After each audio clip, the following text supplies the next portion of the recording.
abonné leen waa Mame Ndiaye Savon partagé leen ko ngeen abonné sonn naa tëj nañ sama compte genre truc yooyu wax naa leen ko sànq nee naa leen arrêté leen turu jàmbur bi ngeen fii di bind bii moo nekk ñaari yoon ma di leen ko wax xam ngeen lan la arrêté leen turu jàmbur bi sama yoon nekkul ci ay mbiram est-ce que yéen a ngi may dégg fii couple yëpp ñoom ñooy am problème yéen ñooñ di ci bind am na ci ñoo xam ne seen jëkkër dañ leen a fanaane noq ba bët set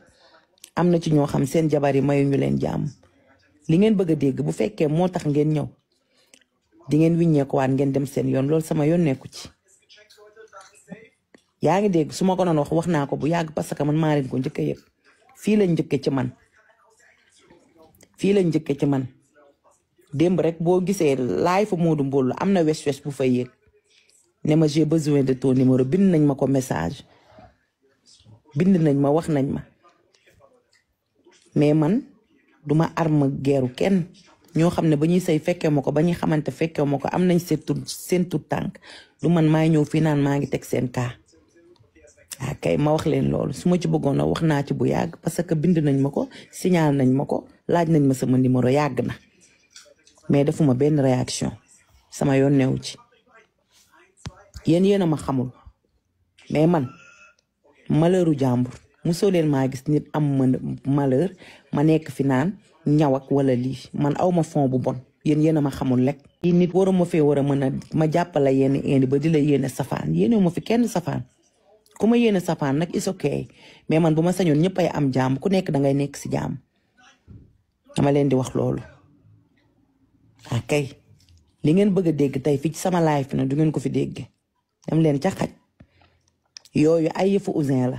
moom bu nit amee malheuram day tàllaay fam wala muy teg ay wayam di màttu man duma ko soxor parce que doon du man ku soxor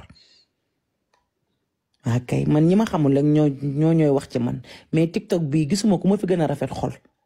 amut kon nag fii ku nekk dangay am sa problème dama leen di wax loolu kay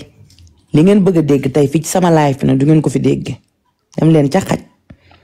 yooyu ay yëfu Ouzin la moom bu nit amee malheuram day tàllaay fam wala muy teg ay wayam di màttu man duma ko soxor parce que doon du man ku soxor kay man ñi ma xamul rek ñooy wax ci man mais TikTok bii gisuma ku ma fi gën a rafet xol amut kon nag fii ku nekk dangay am sa problème mu siiw ak mu ñàkk siiw moom préféré na jël kiyam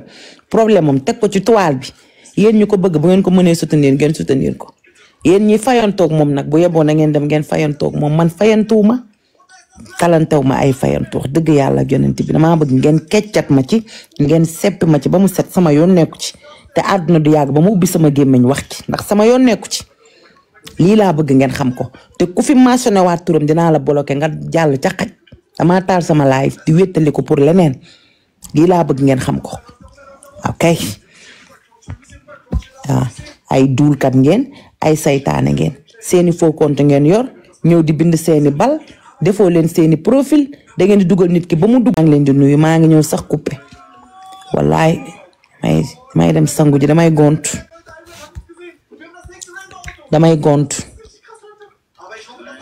kon am leen jàmm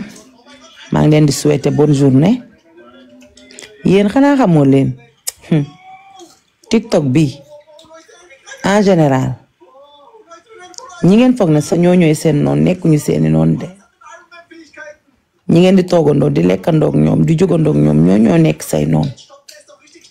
loolu nag ngeen xamul ci TikTok nañu dem rek ba ci kanam xam naa nag Ouzin léegi mu génnati naan sama ñaari rakk yi dal na parce que moom sama ñaari rakk yi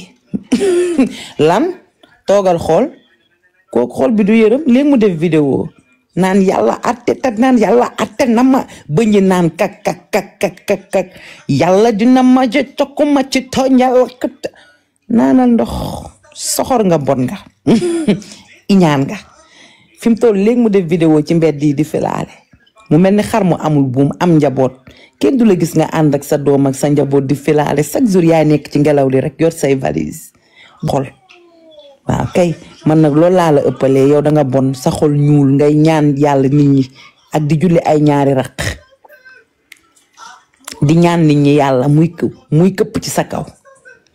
bërki dem rek maa lay dégg nga naan yàlla dina ma àtte fii nii damay laaj lan moo fi xew chaque jour nga ne yàlla àtte na ma ak yow te chaque jour yow yaay jooy ba wat man maa ngi ci sama jàmm de Ouzin Keita Bambara lu xew rek nga gaaw génn commencé zibile doo soppi sa jikko ju tuuti te xam ni mag moos day dikk nga iñaan virtuel fii kenn daa xam kenn Ouzin nga soxor ci meer Ouzin dangaa soxor ba sa kanam gi barki yàlla booy reetaan sax billaahi dangay mel ni Cristiano Ronaldo yëpp naay boo ko sànnee rek reetaan bi comme Cristiano Ronaldo booba reetaan bu musculé xam nga Cristiano Ronaldo reetaan bi dafa dëgër buy reetaan danaan reetaan bu musculé la Cristiano Ronaldo yor Cristiano Ronaldo sax moom moo njëkk a dang Ouzin buy reetaan comme Cristiano Ronaldo booba reetaan bu musculé te dëgër xam nga am na reetaan yoo xam ne dangay xam ne lii mais moom reetaanam dafa musculé nga bon ci meer nga iñaan nga ëñëñëñ mu traumatiser la à vie allié boo jël 2 mois la lay soutenir suba mu ŋàbb ya dàq la comme kaña bërki démb dañ la toroxal jël kaña foo tourné ñoo ngàdd la ngay dund gu wereyaan boo nekkee ay xale doo leen conseiller lu baax lu dul toog ku la taalal panel léegi dangaa daw dem ca Papa Na Janova de moom bis moom ngay bàyyi muy samp ay laay fam ngay profito waaye yow paa boobu nekk Janova yow laay waxal atu yàlla yaa ngi may topp ma ne pat bis boo taalatee sa live ba mentionné ma di nga xam ne yow dootoo ko defati te yow man ci sama problème bi ngay wax pourtant yow yaa ma ëpp problème parce que sarak mu ngi ñu tëj Suède di sarak mu nga Suède ñu tëj léegi mu mat 1 an ci ay faux papier Italie ak yeneen waaye léegi yow kaa boobu mënoo koo indi boo taalee sa panel léegi nga denc sa paanu day sa biir rondal ma nekk doomu jàmbur boo xëyee rek dima cottee nga def ak sa moustache yu baramu nga ñaaw nga wow nga leel sa leel bi mel ni tefes mën nga cee teg ba toog di añ ma nekk jigéen sa ndey di jigéen jur la yor li ma yor nga am sa jabar takk suuf làq ko tege ko nele am sa rak mu nekk ci problème ñu tëj ndayam Suède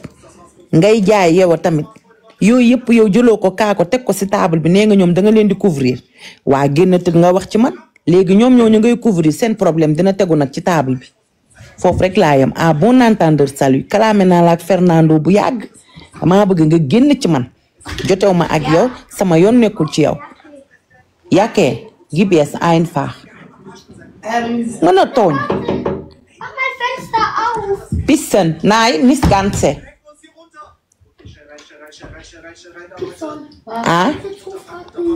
Jetzt? Was? Nein, wir gehen Hofgarten, wenn Mama geht. Oh, tich zu jetzt. Ja, tich zu. Meine Fenster zu jetzt ab sofort. Weñ yi dañuy dugg tëjal fenêtre bi. Yow weñ yi nga xam ne comme ay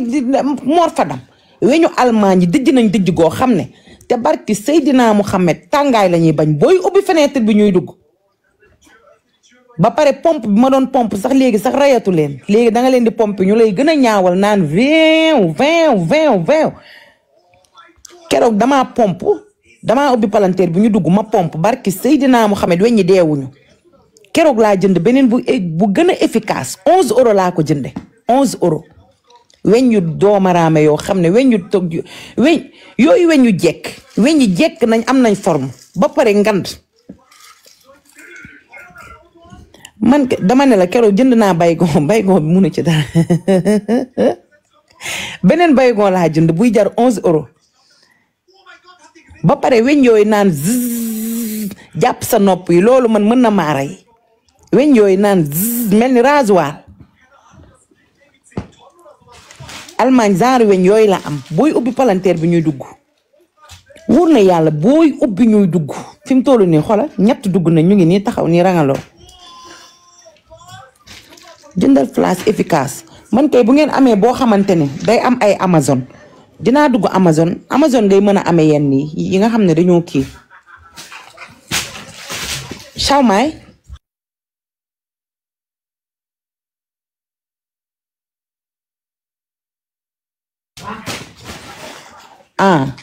man maa ngi leen di bàyyi am leen jàmm ma wut utal citronnelle luy loolu Mouha merci beaucoup luy loolu lan mooy citronnelle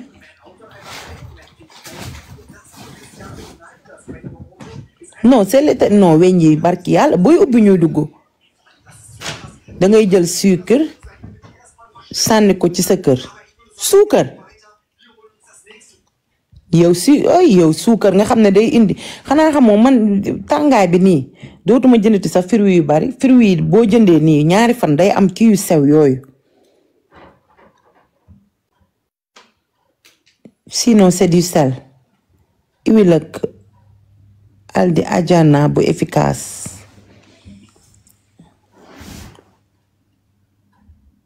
va dans les boutiques asiatiques wax nga dëgg fa laa jëm dinaa dem ci boutique chinois yi c'est juste l'été sucre waaw yow kii naan suukar nga xam ne day indi ay weñ fruits yi sax boo ko jëndee boo tegee nii da nga ciy gis yu sew yooyu attends je cherche Amazon ok tante Fatima boo ko gisee Amazon rek nga kii ma link bi tu mets moustiquaire sur les fenêtres non lan laay teg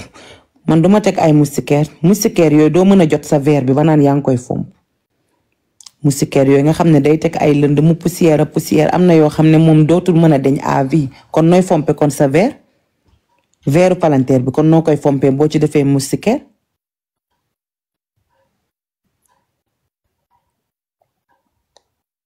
luy loolu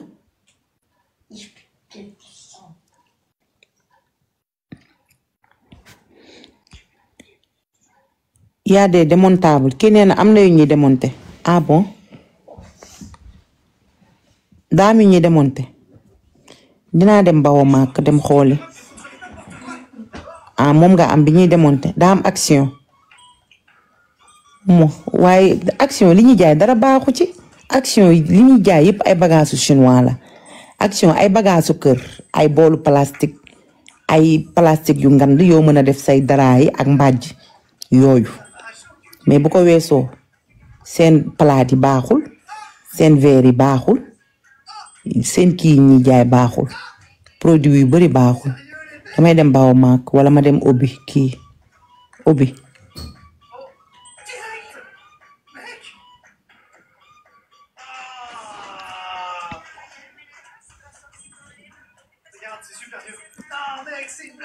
oui madame Rosman ok Lucas ubbil ko bunt bi man maa ngi leen di bàyyi am leen jàmm maa ngi sangu ji Imma ver ciao Lucas ciao Lucas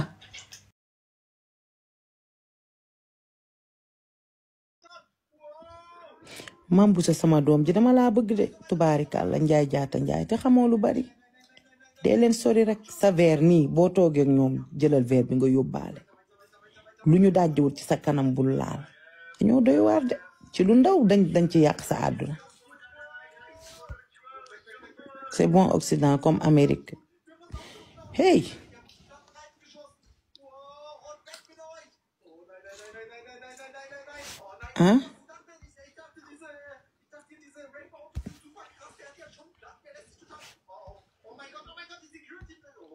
lu toll ni tabaski nga ne muy tabaskee fee yéen da ngeen a foog ne cadre liggéey yéen du ngeen ñu bàyyi yéen a tal tabaski fii kuy wut xaalis faale woo tabaski man te du maa ngi nii jour tabaski damaa liggéey lendemain tabaski damaa liggéey tey maa ngi nii damay dem liggéey yéen Sénégal yéen a kii ay tabaski mais fii kenn talul ay tabaski fii boo yoree sa liggéey signé sa contrat danga koy topp ba mu leer est-ce que du contrat moom moo ko fa yóbbu mais day wut xaalis lan mooy tabaski day dara tabaski lu dul rey xar toog mbeeraay kafree xanaa xamoo ñi tabaski Sénégal amuñu souci fii da ngay liggéey wàcc fii am na ñoo xam sax tabaski wuñu buñ la fayee lu ko jar loo xam ne boo ci demee nga am sa xaalis luy loolu léegi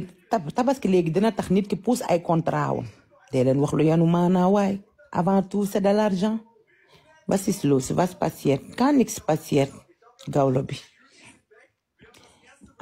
yow dina ñëw fay la xaalis ne la am mu ngi nii wala sa liggéey bi nga ne duma dem ndax tabaski génn leen ci li ngeen di nekk yéen feet Sénégal rek ñoom ñoo tal ay feet fii kenn talatul ay feet Sénégal rek ñooy def tabaski korite màggal gàmmu Tiwaawoon noonu lañ koy enchaîner naa kay tabaski baaxantal la rek rey sa xar bégee yaak sa njaboot bu ngeen amee seen yére ngeen sol kaf ree waxtaan lekk mais nag nekkul priorité ba boo ci waree liggéey doo dem liggéey wala boo ci amee yeneen programme danga koy aj wala buñ la ci waree fay xaalis nga naan tabaski gee tax loolu amul fenn moo tax yàlla baax na yàlla na leen yàlla dimbali pour ngeen ñëw Europe tuuti parce que Europe baax na de Europe day changer nit bis bu la yàlla indee géem yooyu yëpp dootoo ci nekk waaw man mii tabaski mais tey bu àdduna di dox dem ba jouru tabaski yow doo dangay fàttali sa tey la tabaski ndax liggéey bi da lay tënk Princesse Ndiaye nga xam ne tukki baax na boo tukkee dangay am esprit de dépassement doo tal sax ay tabaski ak korité mais Sénégal dañ ko yenu da nga ciy gis koo xam day def sax lu mënul da nga ciy gis koo xam ne day jëlee fu jàmbur am ci koo xam ne day dem joxe ci boppam pour bëgg ay yére genre truc yooyu wax naa leen ko sànq nee naa leen arrêté leen lii du jàmm du salaam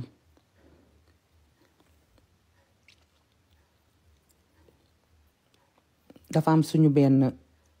rak bu demoon Turquie doon def chirurgie yàlla jël bakkanam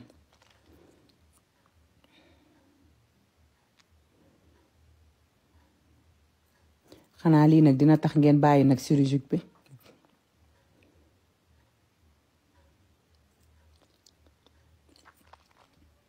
Pikine la dëkk mës na jël sax Miss Pikine xale bu rafet elle est toute belle pourtant temps yee suñu kaa yi ñu doon kaa sax ndeysaan dugaloon nañ ci turam ak yooyu xale bu ragal léegi lañ ma ko wax ñu ne ma naa ko jàllale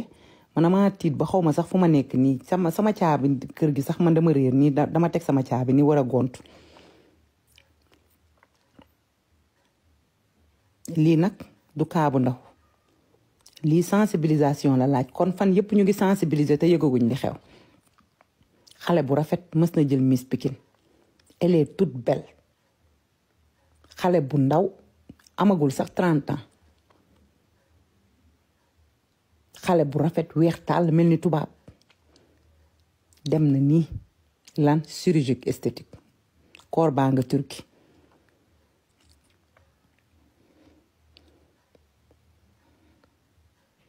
sama tànk yee damm fi mu toll nii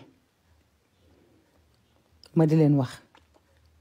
ku nekk nag yaa moom sa xaalis mën nga def waaye balaa ngaa def demal nga xool ndax amoo cardiaque wala amoo diabète wala amoo cancer wala amoo tumeur parce que yi nii ruux noonu am na fuñ koy ruux rek tubaarikàlla sabte lii ngoone dem na xale bu ndaw fan yépp nag ñu ngi sensibiliser lii lañ doon sensibiliser duulkatu Dubaay bee yim doon jaay nii ñu koy sensibiliser ngeen di jóg ko daanu yi mu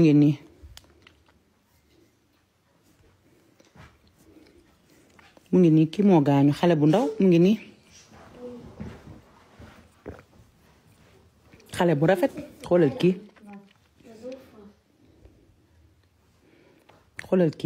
kii ni mu rafetee xoolal ni ko yàlla bindee kii lan la war a gis ci moom Gibson max maa weyees lan la war a gis ci moom loo xamante ne xool ko elle est toute belle dem na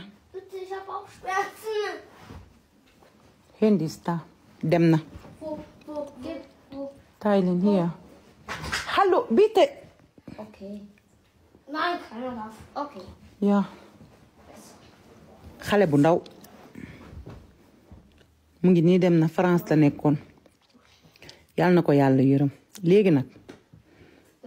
lii nag lañ doon sensibiliser fan yépp ngeen di wax naan bu fi kenn sensibiliser mu ngi nii yaayam ku ko newoon sa doom bu tukkee France doo ko gisaat foog naa jot ta dem sax Sénégal ku nekk nag yaa moom sa xaalis réew mi neexut a waxe waaye boo demee bay def demal nga xam ban docteur moo lay defal demal xam ban docteur ndax am na diplôme parce que Turquie mécanicien yaak ñëpp bàyyi nañ seen liggéey ñëpp a ngi chirurgie parce que xam nañ ne chirurgie bi dafa am xaalis kii Ngoné Sucré la tudd mu ngi woon France moo gaañu dafa gaañu ci chirurgie esthétique la gaañoo mu ngi Turquie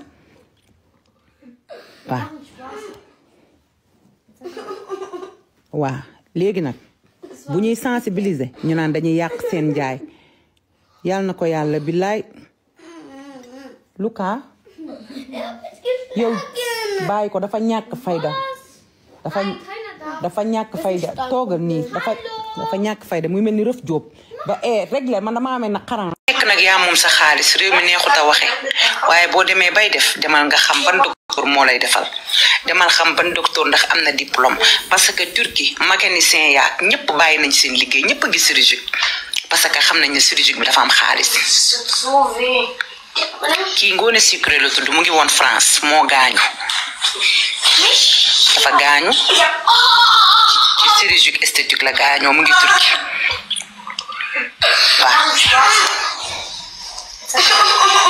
waaw léegi nag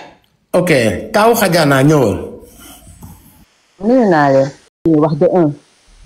clinique yi fi foo nekk fi ay féeg dafa bari def leen très attention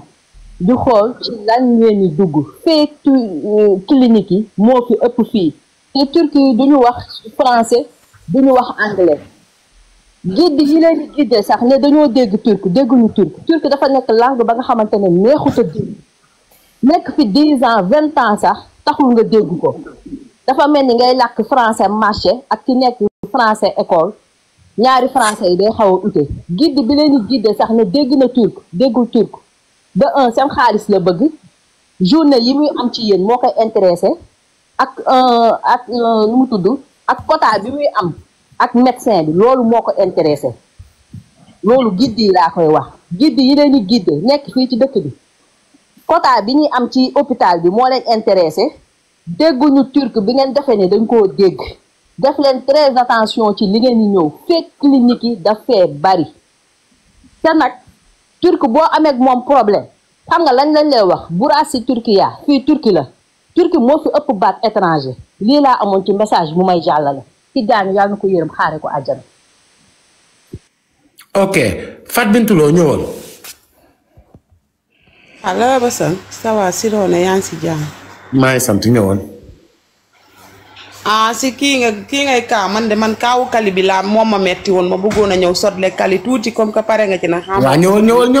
ñëwal après ñu continuer. benn la de suba ba léegi dama gis ñuy acharné wu si kaw Kaliphone Sall. dëgg la te ñu ngi acharné wu bu baax. ci kawam ñëwal waaw mënoo mélanger ñaari débat yoo xam ne. foofu mënoo désensibiliser si chirurgie ba pare tourné waat ci yëfu mariage. dëgg la Remus waaw loolu la de mënoo écarter fépp de kon nag baal ñu kaali. léegi man xam nga man laa bëgg a wax kon ci chirurgie bi maanaam ñi ko def ba pare sax nañ xalaat ne ñoom à tout moment dee mën naa ñëw ci ñoom de waaw parce que yëf yi moo assuré wul moo amul benn suivi bu baax loo xamante ne danga koy def ba pare sa taat bi bii jëm gauche bii jëm droite di wàcc di yulleeku di tuuru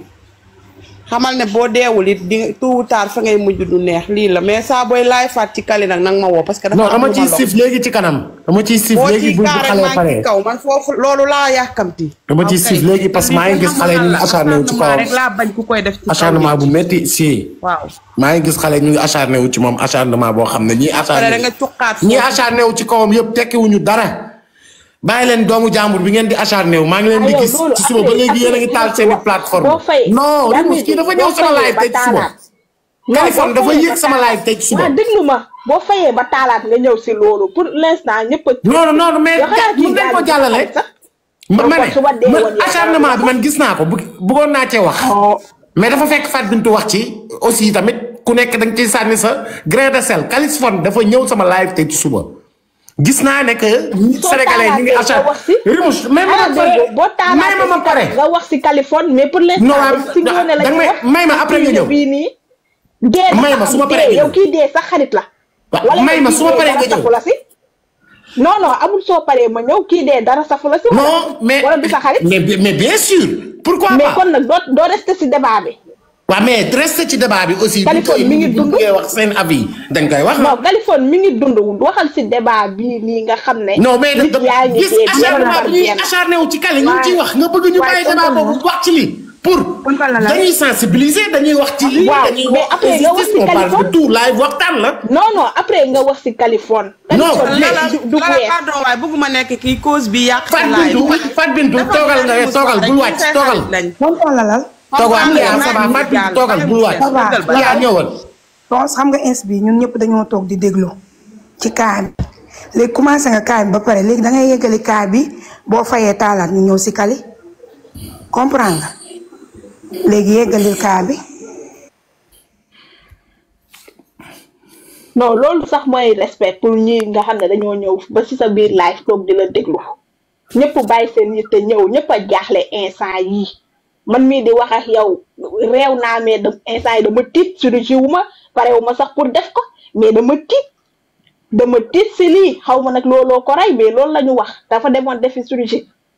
te gis nañ ne instant yi xale yi ku am 2 millions 3 millions da ngay dem defi ji chirurgie ñu war a wax si débat bi pour ku yor 2 millions moom di pare naan damay dem xotti sama biir bi wala damay dem yokk sama taati wala damay dem taxawal sama ni koy waxtee sama bakken bi am na ñoo xam ne dañoo bëgg a dem defar seen bakken yi am na ñoo xam ne dañoo bëgg a dem def seen kanam yi pour mu sew ñu war a wax si lii balaa keneen ak keneen di dee yow nga bëgg a tourner débat bi si Californie du wees Californie mun na doon débat wu 1 semaine mais lii dañ see war a wax instant yii nii bu dee nag da nga bëgg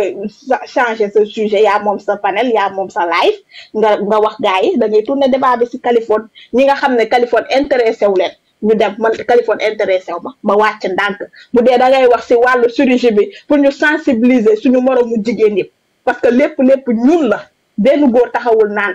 sa biir bi dafa lang wala sa biir bi dafa wàcc jigéen moo koy def moromu jigéenam te yow kii gaañu sax sa xarit la te nee nañ lii moo ko rey nga jékki-jékki rek bëgg a fëlëxal wax bi bëgg a dugg si beneen débat nañu waxante dëgg xanaa sax booy duggaat si beneen débat nga xaar ba ñii nga xam ne lii moo leen andi bu ñu paree si lii nga fay sa live taalaat taf photo Californie nit yi xam ne sax débat bi da nga ko changé mais munoo jékki-jékki si même débat bi nga bëgg a tourner débat bi di ñëw si Californie respecté nit. Rimouche man ci Kali laa nekkoon ñu annoncé ma décès bi. ci Kali nga nekkoon. waaw man bi may annoncé décès bi ci Kali laa nekkoon. ñëw eggalil si kii parce que ñëpp lii moo leen. intéressé lii dafa sensible jëlal sa temps nga wax si bu baax ñëpp ñu ngi lay déglu bu doon ay waxu dof ngay wax wala lu intéressé wul nit yi duñu toog di déglu instant yi ñëpp a tiit ku yor xaalis ak ku yorul xaalis ku koy pare ak ku ko parewul ñun ñëpp a tiit man parewu ma ko waaye tiit naa bu dee da ngay dem si table pour defar sa yaram jekki-jekkal nga jaaree fa dee dañ see war a wax yaa ngi noonu nag fanal baa ngi naa leen jëy naa may ma tuuti Rimouche ça va na ngeen def lalal moom sa xarit la ngoone sa xarit la lalal am na koo xamante ni maa ngi koy muté ba maa ngi koy muté mais dañ koy démuté ba léegi parce que moom lu muy wax en fait dafay offensé waale ki dee moo tax ma koy muté parce que mi ngi naan ko chirurgie ba dee kooku affaire am la donc moo tax ma koy muté ku koy démuté na arrêté ba pare lala dafa am loo xamante ni boo ci nekkee foog naa ne da nga war a mën a gën a foncé Californie magum jëmbale mi ngi dund mi ngi fii nii moom mat na. kan ngay muté ñu koy démuté. waa déglu xaw ma ku koy démuté xaw ma dama bëgg kan la kan ngay muté ñu koy démuté. non moom andi na compte yu bëri mais dama koy muté ñu koy démuté xaw ma kan la mais même message bi lay wax depuis tout à l'heure di offensé ku dee yaa ngi dégg léegi nag pour te dire Californie pour man magum jëmb la moo indi kaawam si TikTok bi xëy na bu ko fi indi woon kenn du ci wax c'est son problème de couple la yoonu kenn nekku ci gis nga fu ñuy juboowee wala fu ñuy séparé woo loolu ñun duñ ko sax yëg dañ doon sëy am yàlla def nañu am doom seen diggante donc na rafet ñun on waruñu sax branché ci côté boobu pour man luy priorité boy ki nga xamantani dafa demoon defi chirurgie yàlla na ko yàlla yërëm parce que je veux même pas parler moom prière sax la gën a soxla que lii mais nañu sensibiliser ci chirurgie bu ñuy nekk di def. Dieyna tëjee sa micro ba kii pare s'il te plaît. ci chirurgie bi nga xamante ne nit ñi ñu ngi koy def ci dëkk naar yi surtout ci dëkk naar yi parce que doo am suivi boo ko defi jee sax si dëkk naar yi yow boo ñëwee Europe yow doo am suivi tu n'es pas di nga am suivi mais comme nuñ lay assister noonu yenn kii yi nu mu tudd ci waay yenn suivi yi da nga koy fay. da nga ko fay par rapport boo ko defee Europe man je préfère ma débloquer benn 10 000 euros wala benn 20 000 euros def ko Europe nga xamante ne lu ma si mënti fekk dina xam ne Europe la ma dalee dina am yenn assurance yi man looloo ma gënal man personnellement def naa chirurgie mammaire mais defuma prothèse man dama def réduction mammaire parce que sama ween da doon métti ba jàpp sama santé donc ma am ay problème de dos boobu après accouchement la. moo taxoon ma def ko mais defuma prothèse defuma dara sama yaram loo xamante ni bokk sama yaram dama wàññe dama wàññe pour bañ a am ay méttitu ndigg ak yooyu yu kenn xam mën a nekk à l'aise si sama sol et tout mais képp ku ci def chirurgie boo nekkee Europe mieux vaut nga débloquer benn somme nga def ko Europe nga xamante ne di nga am assurance mais képp ku ko def man maa ñemewul dëkk naar yi man déjà ñemewuma naar bay dem di fa def ay chirurgie déjà trafic d'organes bi ça fait des ravages parce que balaa nga koy def képp ku koy def di nga signer comme quoi que voilà même en Europe yenn yi boo koy def bu la si dara fekkee ñoom seen yoon nekku ci te des fois dañ lay signaloo sax boo deewee ñoom am nañ possibilité am nañ ndogal ñu jël sa organe maye ji ko wala jaayi ko wala dem joxi ko keneen donc nag képp ku koy def ku nekk yaa moom sa xaalis yaa xam fu sa complexe tollu voilà parce que des fois yenn complexité aussi da koy def nañ leen ko nangul mais xamal bu baax fooy dugal sa xaalis ak voilà kan nga koy jox ak les suivis nga lire sa contrat bu baax a baax nga booy dem aussi ñu accompagner la moo gën man loolu laa gis voilà merci beaucoup. ok Nafar c'est bon. waaw te ñëwal Tafaki. salaamaaleykum. maaleykum salaam. tonton la nuyu naa la. fay naa la. ça va bien Rimus na ngeen. alhamdulilah ñu ngi sant bu baax. c'est que affaire de chirurgie bi rek laa bëgg nga sensibiliser ci ñu bari parce que man moom tey moom damaa tiit trop parce que chirurgie bi mi ngi ravagé bu baax a baax te dafa rax trafic d'organes daf ci rax de sérieusement parler billahi fi ne moom boo ci mënee sensibiliser bu baax a baax pour nit ñi bàyyi ko xel dina baax de parce que man sama lal bi yaa xale jigéen yaa ngi nii yéen a ngi noonu kay acca non sama lal bi mënuma koo jug tonton lalal wallahi azim sama tànk yi ñoo bañ. maa ngi jéggalu mais Fatou Kiné dama bëgg maa ngi jéggalu Fatou Kiné dama bëgg nga wax ma trafic d'organe bi nga siy wax lu tax nga ne daf ci rax. daf ci bëri maanaam tubaab naar yi dañ koy jaay dañuy jaay seen cër yi dañ koy jaay maanaam cër yi dañ koy soxla dañ koy jaay parce que booy def chirurgie da ngay signer ay papier wane ni boo ci deewee ki la doon chirurgie dara du ko ci topp. moo tax ma ne la carrément buñ ci jëlee sa cër ci dara dañ koy dem jaay ji dañ koy jaay foofu laay waxee quoi pour ñu wax ni risque bi ci nekk ci biir ñu sensibiliser ko foofu laay waxee en fait est-ce que comprendre nga fi may waxee. doguma la xaaral Fatou Kiné damay wàccaaleeg doguma la parce que nit mun nga dund ak benn rein mun nañ la opérer dindi sa rein bàyyi la nga ñibbi ngay dund ak moom te doo xam dindi nañ sa rein. merci beaucoup Dracaris foofu lay waxee en fait man foofu lay waxee nag dañuy jël ci yow dara nga mën nga dund sax mais après loolu daf lañ famal te doo ko xam foofu lay waxee maanaam pour tonton la sensibiliser daal chirurgie bi ba nit ñi bàyyi ci xel bu baax a baax nañ ci bàyyi xel am na ñoo xam ne ñu ngi doxal chirurgie mais wallahi azim xamuñu seen biir yaram lan moo ci nekk xamuñu risque yi ci nekk man depuis ce matin bi Rox wane Ngoné Sucré photo bi dama ne non Ngoné deewul sama tànk yi ñoo bañ mënumaa jug sama lal laa tëdd nii di waxtaan xale bu rafet Ngoné wallahi azim dafa rafet sama yaram bi mi ngi daw billahi sama yaram baa ngi daw li kenn xamul cat la kenn xamul lan la naa bàyyi keneen mu yéeg en attendant billahi damay patiner nii wallahi azim. mën naa ñëw tuuti waa ñëwal. waaw maa ngi nuyu ñu nekk ci panel bi yëpp boo gisee ma laaj ko Ngoné c'était pour que mu éclairciral nit ñi ñu xam parce que buñ la xasee ba anesthésier yow nga tëdd te en général ñu bari ñuy def opération bu ñuy dem du ñu yóbbaale seen benn mbokk amul kenn ku leen mën a assister dañuy dem parce que dañ koy nëbb bu dee dañ koy nëbb nag nga dem yow lu la fa mënti dal say mbokk mun nañ ko bañ a teel a yëg wala bu ñu ko yëgee tam fekk na c'est trop tard te loolu c'est très important. waaw. beneen bi. mun nga tëj sa micro. donc beneen bi aussi mooy gis nga ñun dañu war a sensibiliser parce que am na ku yéeg léegi muy wax ne réduction mammaire loolu c'est permis parce que loolu daf lay indil jàngoro boo amee ween yu am poids bu 10 am na ñoo xam ne seen ween day dem bay poser ay 15 kilos 20 kilos ñooñu dañu war a dem ñu wàññi leen ko c'est permis par la loi loolu lu la ci dal tu es pris en charge am nga assurance am nga lépp parce que loolu c'est permis ween yoo xam ne daf lay indi ndigg muy metti ak yeneen mais ñun li ñu war a gën a sensibiliser mooy waruñu wax sax ne demal Europe nga def ko wala demal fii nga def ko dañu war a wax jigéen ñi nañu am estime d'elle-même dañu leen war a exhorter à ce qu'elle s'accepte déjà loolu mooy wax ji mais pas am ñu dem Europe ak ñu dem fii ak ñu dem faa parce que body shaming bi la ñu war a arrêter le body shaming dangaa sew dangaa pataa dangaa ñuul sa bakken bi nii sa nopp yi nii loolu dañu war a xeex pour ñu criminaliser ko sax ku ko defati nit ñu noq la ci kaso bi parce que amuloo droit jël nit ki loolu c'est du stalking en fait c'est de la violence psychologique ñu koy def nit ñi da nga sew da nga pataa da nga njool da nga lii da nga laa jigéen ñooñu di ko def ñëpp c'est parce que dañ koy def pour plaire à d'autres personnes mais pas pour ñoom seen plaisir personnel parce que acculé nañ leen sonal nañ leen ñun sensibilisation bi ci côté boobu lañ ko war a jëmale parce que lan mooy intervention chirurgicale intervention boo xam ne da ngay yokk sa lii wala da ngay wàññi sa lii lan mooy conséquences yi mooy on introduit un corps étranger dans ton organisme corps étranger boobu ñuy introduire sa organisme bokku ci mënuloo ko métaboliser bu nekkee plastique wala mu nekk fer wala mu nekk leneen tôt ou tard dañ ko war a dindi te tôt ou tard daf lay indil infection daf lay indil inflammation daf lay indil poussée inflammatoire mais tôt ou tard aussi mën na wàcc maanaam fi ñu ko tegoon mu déplacer sa force parce que dafay migrer un corps étranger bu ñu ko dugalee sa yaram day migrer par force kenn mënu ci dara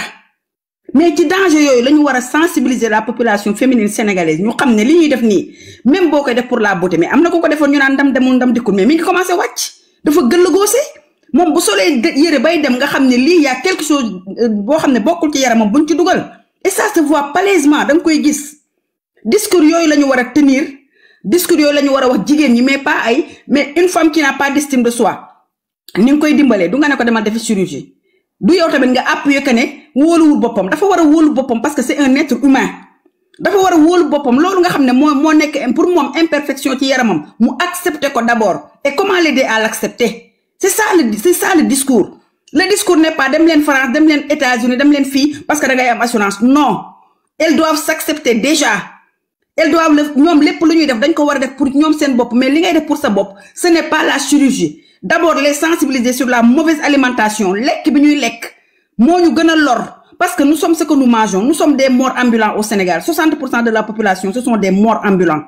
ñoo xam ne dañoo dee ba pare di dox parce que seen yaram wératul lekk ñu lu baax dañuy lekk lu ñu russi dañuy lekk lu ñu def jumbo dañuy lekk lu ñu def lii dañuy reer à 22h dañuy lekk la viande rouge loolu di déteindre sur ton corps parce que medd ngay lekk c'est ça le fond du problème c'est sensibiliser mettre les Sénégalais devant la réalité lan moo tax ñu mel nii parce que ki nga xam ne dafa am obésité danga ko war a wax lan moo am mu tax mu am obésité bi lan mooy cause bi mais aussi lan mooy conséquence yi mais aussi lan mooy remède bi c'est ça on doit exiger que Sénégal sur nos plateaux qu'on arrête de nous mettre des choses farfelues qu'on nous montre des femmes toutes nues avec des formes rondes ñu wëgg ñoo gëmloo que ne lii c'est le prototype de femme normale dans les théâtres ak feneen li ñuy woon c'est pas la réalité et ce qui n'est pas la réalité ñun on le gobe dans nos foyers di ko def ñu jël suñu awra yi di ci def leneen loo xam ne daf ñuy indil complication indil suñu jëkkër yi éjaculation précoce indil leen impuissance partielle ak yeneen yoo xam ne lépp jigéen ñi ñoo koy indi ci biir kër yi on n'est pas capable de nous accepter c'est ça le problème amuñu suñu jot doom yi amuñu suñu jot jëkkër yi parce que on veut paraître loolu nag c'est parce qu'on est faible d'esprit on n'a pas de santé mentale amuñu mindset bu dëgër et ça doit cesser parce que boo demee ñu defal la un corps étranger dans ton corps tu vas payer les conséquences demain et ce demain là c'est pas dans 2 ans ou dans 3 ans c'est dans 6 mois bu leen fàtte ne ñun suñu yaram ak yaramu tubaab du benn ñun on a un corps qui s'autodéfend on a un corps plein de mélanine léegi ñun suñu ay composants bokkul ak ñoom seen yaram ni mu mel bokkul tubaab émotion bu mu am ak couleur bi yaramam di am ñun émotion bu ñu mënti am on reste noir suñu dara du changer suñu couleur du changer boo tiitee boo jaaxlee boo feebaree lu la mënti dal tu restes tu as la même couleur de peau loolu moo ñu différencier ak ñoom. soxna si yow fi ngay waxee nii niveau bi dafa kawe de xale yi seen jàng soriwul de. non xale yi seen jàng soriwul. xale yi seen jàng seen wax bari na mais seen jàng soriwul de. mais fi nga nekk nii niveau bi dafa kawe trop. Sénégalais yi duñu ay dof. ñëwul continuer bàyyi ko mu continuer fi mu nekk nii neex na de dafa kawe niveau bi moo kawe xale yi seen voilà continuer. waaw mais xale yooyu seen jàng même bu soriwul bu niveau bu kawee da ngay utiliser des mots simples ñu comprendre la lu mu ko bëgg a waxee mooy au Sénégal qu'on ait des relais yuy wàcc di wax ak nit ñi dans les villages dans la ville di dugg ci kër yi di wax ak nit ñi relais yooyu dañ ko war a instaurer waat association yi lan la ñuy jëriñ ASC culturel et sportif yi lan lañ ñuy jëriñ ñooñu ñoo war a def relais yi ñooñu la ñu war a jël dugal leen ci population bi former leen ñuy wax ak nit ñi Sénégal manque de sensibilisation moo fa am. même les diabétiques la ñu boo ñëwee di faju lu ñu lay wax dangaa diabète madame bàyyi lii mais duñ la approche bu bon boo xam ne yow bala ngay génn hôpital sax dee nga parce que approche bi ñuy def ak yow la boo amee diabète nga ñëw ci ki la war a consulter lu mu la war a wax madame yow da nga am diabète mais mën nañ ko faj donc mën nga lekk lii ba rassurer la ba pare bu la rassurer ba pare nag mu ne la mais madame nag am na yoo xam ne mënatoo ko lekk wala da nga ko war a wàññi parce que c'est pour ta bonne santé mais tegal la une transition bi nga xam ne yow tu vas l'accepter da nga koy accepter de gaieté de cœur parce que di nga xam ne yow kii déjà ni mu la recevoir approche bi mu am ak yow rek da ngay wér parce que am nga confiance que ne da ngay wér mais c'est cette approche là la ñu war a jàngal sénégalais yi muy médecin bi muy sage-femme bi muy infirmier bi muy jaaykatu gerte bi ak ku mu mënti doon ñu jàngal la approche boobu empathie Sénégal on n'a pas d'empathie parce que nit dina dee nga ñëw naan ku def chirurgie ba dee yow yaa ko teg sa bopp c'est de la méchanceté gratuite ñun jigéen mooy yàq jigéen on est tellement méchante talatuñu suñu bopp on veut paraître suñu doom talatuñ ko defante lañu tal mais nit ku dee ngir yàlla boo ko mënul ñaanal tu la boucles tout simplement tu la fermes tout simplement mais ñun ñooy tëgg ñooy tulli ñooy fecc ñooy def lépp ñun on est tellement méchant maintenant que kenn xamatul qui est qui et qui fait quoi nañu xoolaat suñu bopp xoolaat suñu nekkin talatuñu suñu doom yi talatuñu suñu jëkkër yi dañuy defante lu ñàkk fayda la ñuy def amatuñu valeur kenn respecté tuñu jigéen amatul valeur Sénégal pourtant góor ñi nga xam ne peut-être bu dee ñoom ñoo tax ñun ñuy def li ñuy def naan damay yokk sama taat damay yokk sama ween mais boo feebaree mu dem takk keneen boo deewee mu dem takk keneen moom il est polygame dans l'âme bu la signaler monogamie day dem doxaani ci suuf léegi kooku nga xam ne yow considéré wul amul yërmande ci yow lépp loo def neex na ko c'est parce que yow bëggu la parce que góor gu la bëgg boo ko nee damay dem defi chirurgie même bu fekkee sa jëkkër la il te dit non doo ko defee parce que dañu am njaboot doo ko defee parce que sama njaboot gi rek ma ko war a sàmmal il va refuser catégoriquement mu jaral ko sax mu fase la mais daf ko war a jaral mais góor goo xam ne loo ko wax mu ne la waaw c'est un homme irresponsable matul kilifa góor da ngay mat kilifa say jabar yow yaa ko yilif am na loo xam ne waruloo nangu mu def ko parce que c'est sa santé qu'elle détruit loolu góor gu nekk da nga ko war a bañ mais yow lu ngeen wax góor ñi mu ne leen ñu ne leen waaw di leen accepter ngeen di def ay bêtises di dem et demain vous allez payer les conséquences parce que boo feebaree mu dem takki keneen nga dee mu dem takki keneen yow sa santé intéressé wu ko moom sexuellement na la mën a utiliser rek mais c'est ça qu'on vit au Sénégal on en parle un peu maa ngi jéggalu maa ngi toog ci kaw bu ngay amee demande yu ngeen di def. Rebondir tout. Il faut comprendre aussi que tout le monde n'a pas la même résilience. Man, je suis parfaitement d'accord. Bon, si tu te sens pas bien dans ta peau, t'as les sous, yow voilà, xam nga fu baax fi ngay dem demal foofu nga def lu la neex sa yaram. Voilà. Et puis il y a des Nefertiti, la religion tu la mets où? Même tout. Il y a des non, mais la religion tu la mets où? Je te pose une question d'abord. La religion musulmane bi nga xam ne moo ñu régir ñun tu la mets où? Non, mais moi je parle pas de religion. On parle, mais est-ce que nous, on doit mettre la religion devant nous? Musulman ici. Non, écoute-moi très bien. Non, tout le monde n'est pas musulman. Parce que boo jëlee ce débat, boo jëlee ce débat dugal ci religion rek dañuy. Non, dama ci dugal religion parce que religion moo ñu régir. Dégluma yaayu. Da nga wax non, dama ci dugal religion parce que c'est la religion qui nous régit. Non, mais du ñëpp ñoo bokk gëm-gëm parce que si tu parles de religion rek di nga fausser de parce que Nefertiti peut-être n'est pas musulman comme toi. D'accord? Donc là, yow da nga ko wax sànq ci sa débat nga ne l'acceptation de soi, la confiance en soi, c'est ça qu'on doit parler. Accepter sa bopp, nga am confiance ci sa bopp. Loolu déjà boo ko amee rek tu vas te sentir bien dans ta peau. Donc là, on va pas parler de religion, ça n'a rien à voir ak yow comment tu te sens dans ta peau et tout. parce que ñu ñëpp ku nekk lu muy sentir ci yaramam.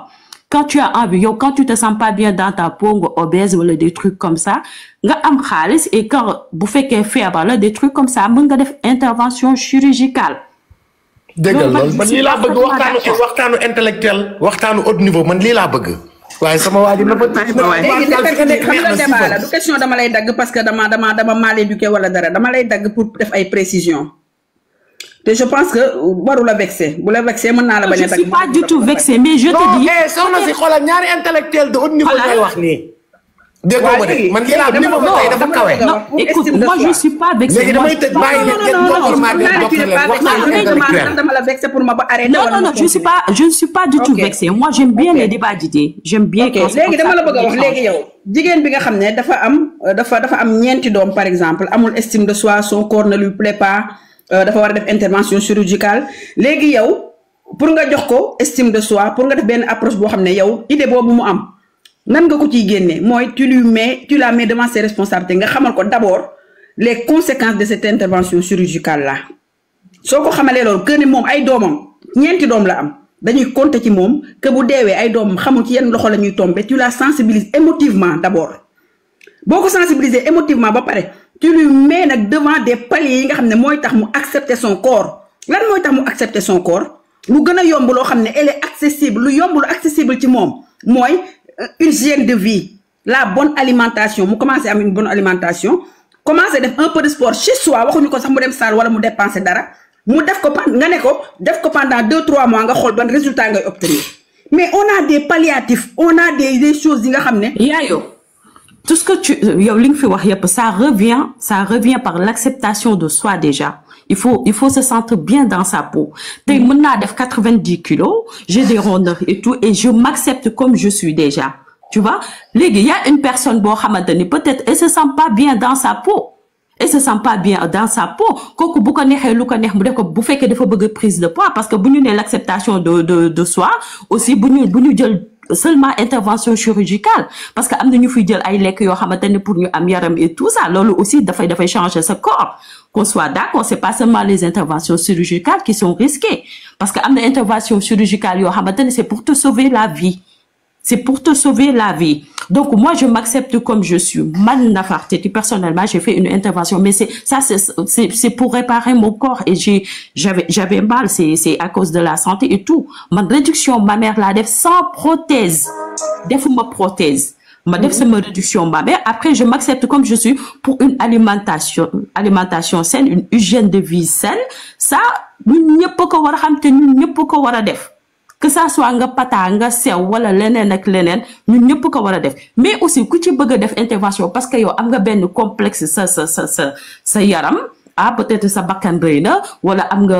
voilà ay des rondeurs yoo xamante ne tu supportes pas mais yow am nga sa xaalis boo ko bëggee def mais xoolal foo xamante ni fu wóor foo xamante ni mën nga fa dugal sa xaalis nga def ko nga xamante ni dina am suivi pour cas wu décédé mën nga pata boo xamante ni aussi mën nga si décéder sans intervention chirurgicale am na yoo xamante ni mën nga def xawma sa bypass ba keroog ngay maigrir mais tu es obligé de faire une intervention chirurgicale pour réparer sa yaram parce que sa yaram dafay bàyyi man intervention chirurgicale ñu ko nit ñi gisee man yoruma vision boobu ci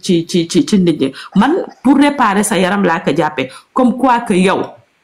peut-être t'as pas confiance en toi gis nga sa yaram mi ngi bàyyi wala gis nga ni yow voilà sa forme rafetul t'as envie de le faire voilà man personnellement su ma koy def day nekk côté boo xamante ne daf may sonal ci santé daf may sonal. mais loolu laa la wax dama ne la intervention chirurgicale mais il faut arrêter de me couper la parole aussi toi su chéri man liggéey naa Eurosilicone fi nga xamante ni fu ñuy defaree prothèse nga xamante ni dañ koy exploiter fépp ci Europe liggéey naa fa. kon xam naa li may wax mais foofu la plupart du ñu fay defar c'est pour comme prothèse mammaire yi c'est pour ñi nga xamante ni dañu am cancer peut-être ñu dagg seen wen après ñu bëgg a defaraat seen des trucs comme ça ba pare ñi nga xamante ne ay prothèse excusez-moi du terme xuur sax dañ ko doon defar des trucs comme ça après xëy na la leneen ak leneen mais pas comme yow fi nga ko gisee. On n'a pas la même vision des choses peut-être, mais moi je suis parfaitement d'accord que voilà, il faut avoir une hygiène de vie, mais tout cela revient à une acceptation de soi, une confiance en soi ba nga xamante ne yow di nga accepter sa bopp comme ni nga mel.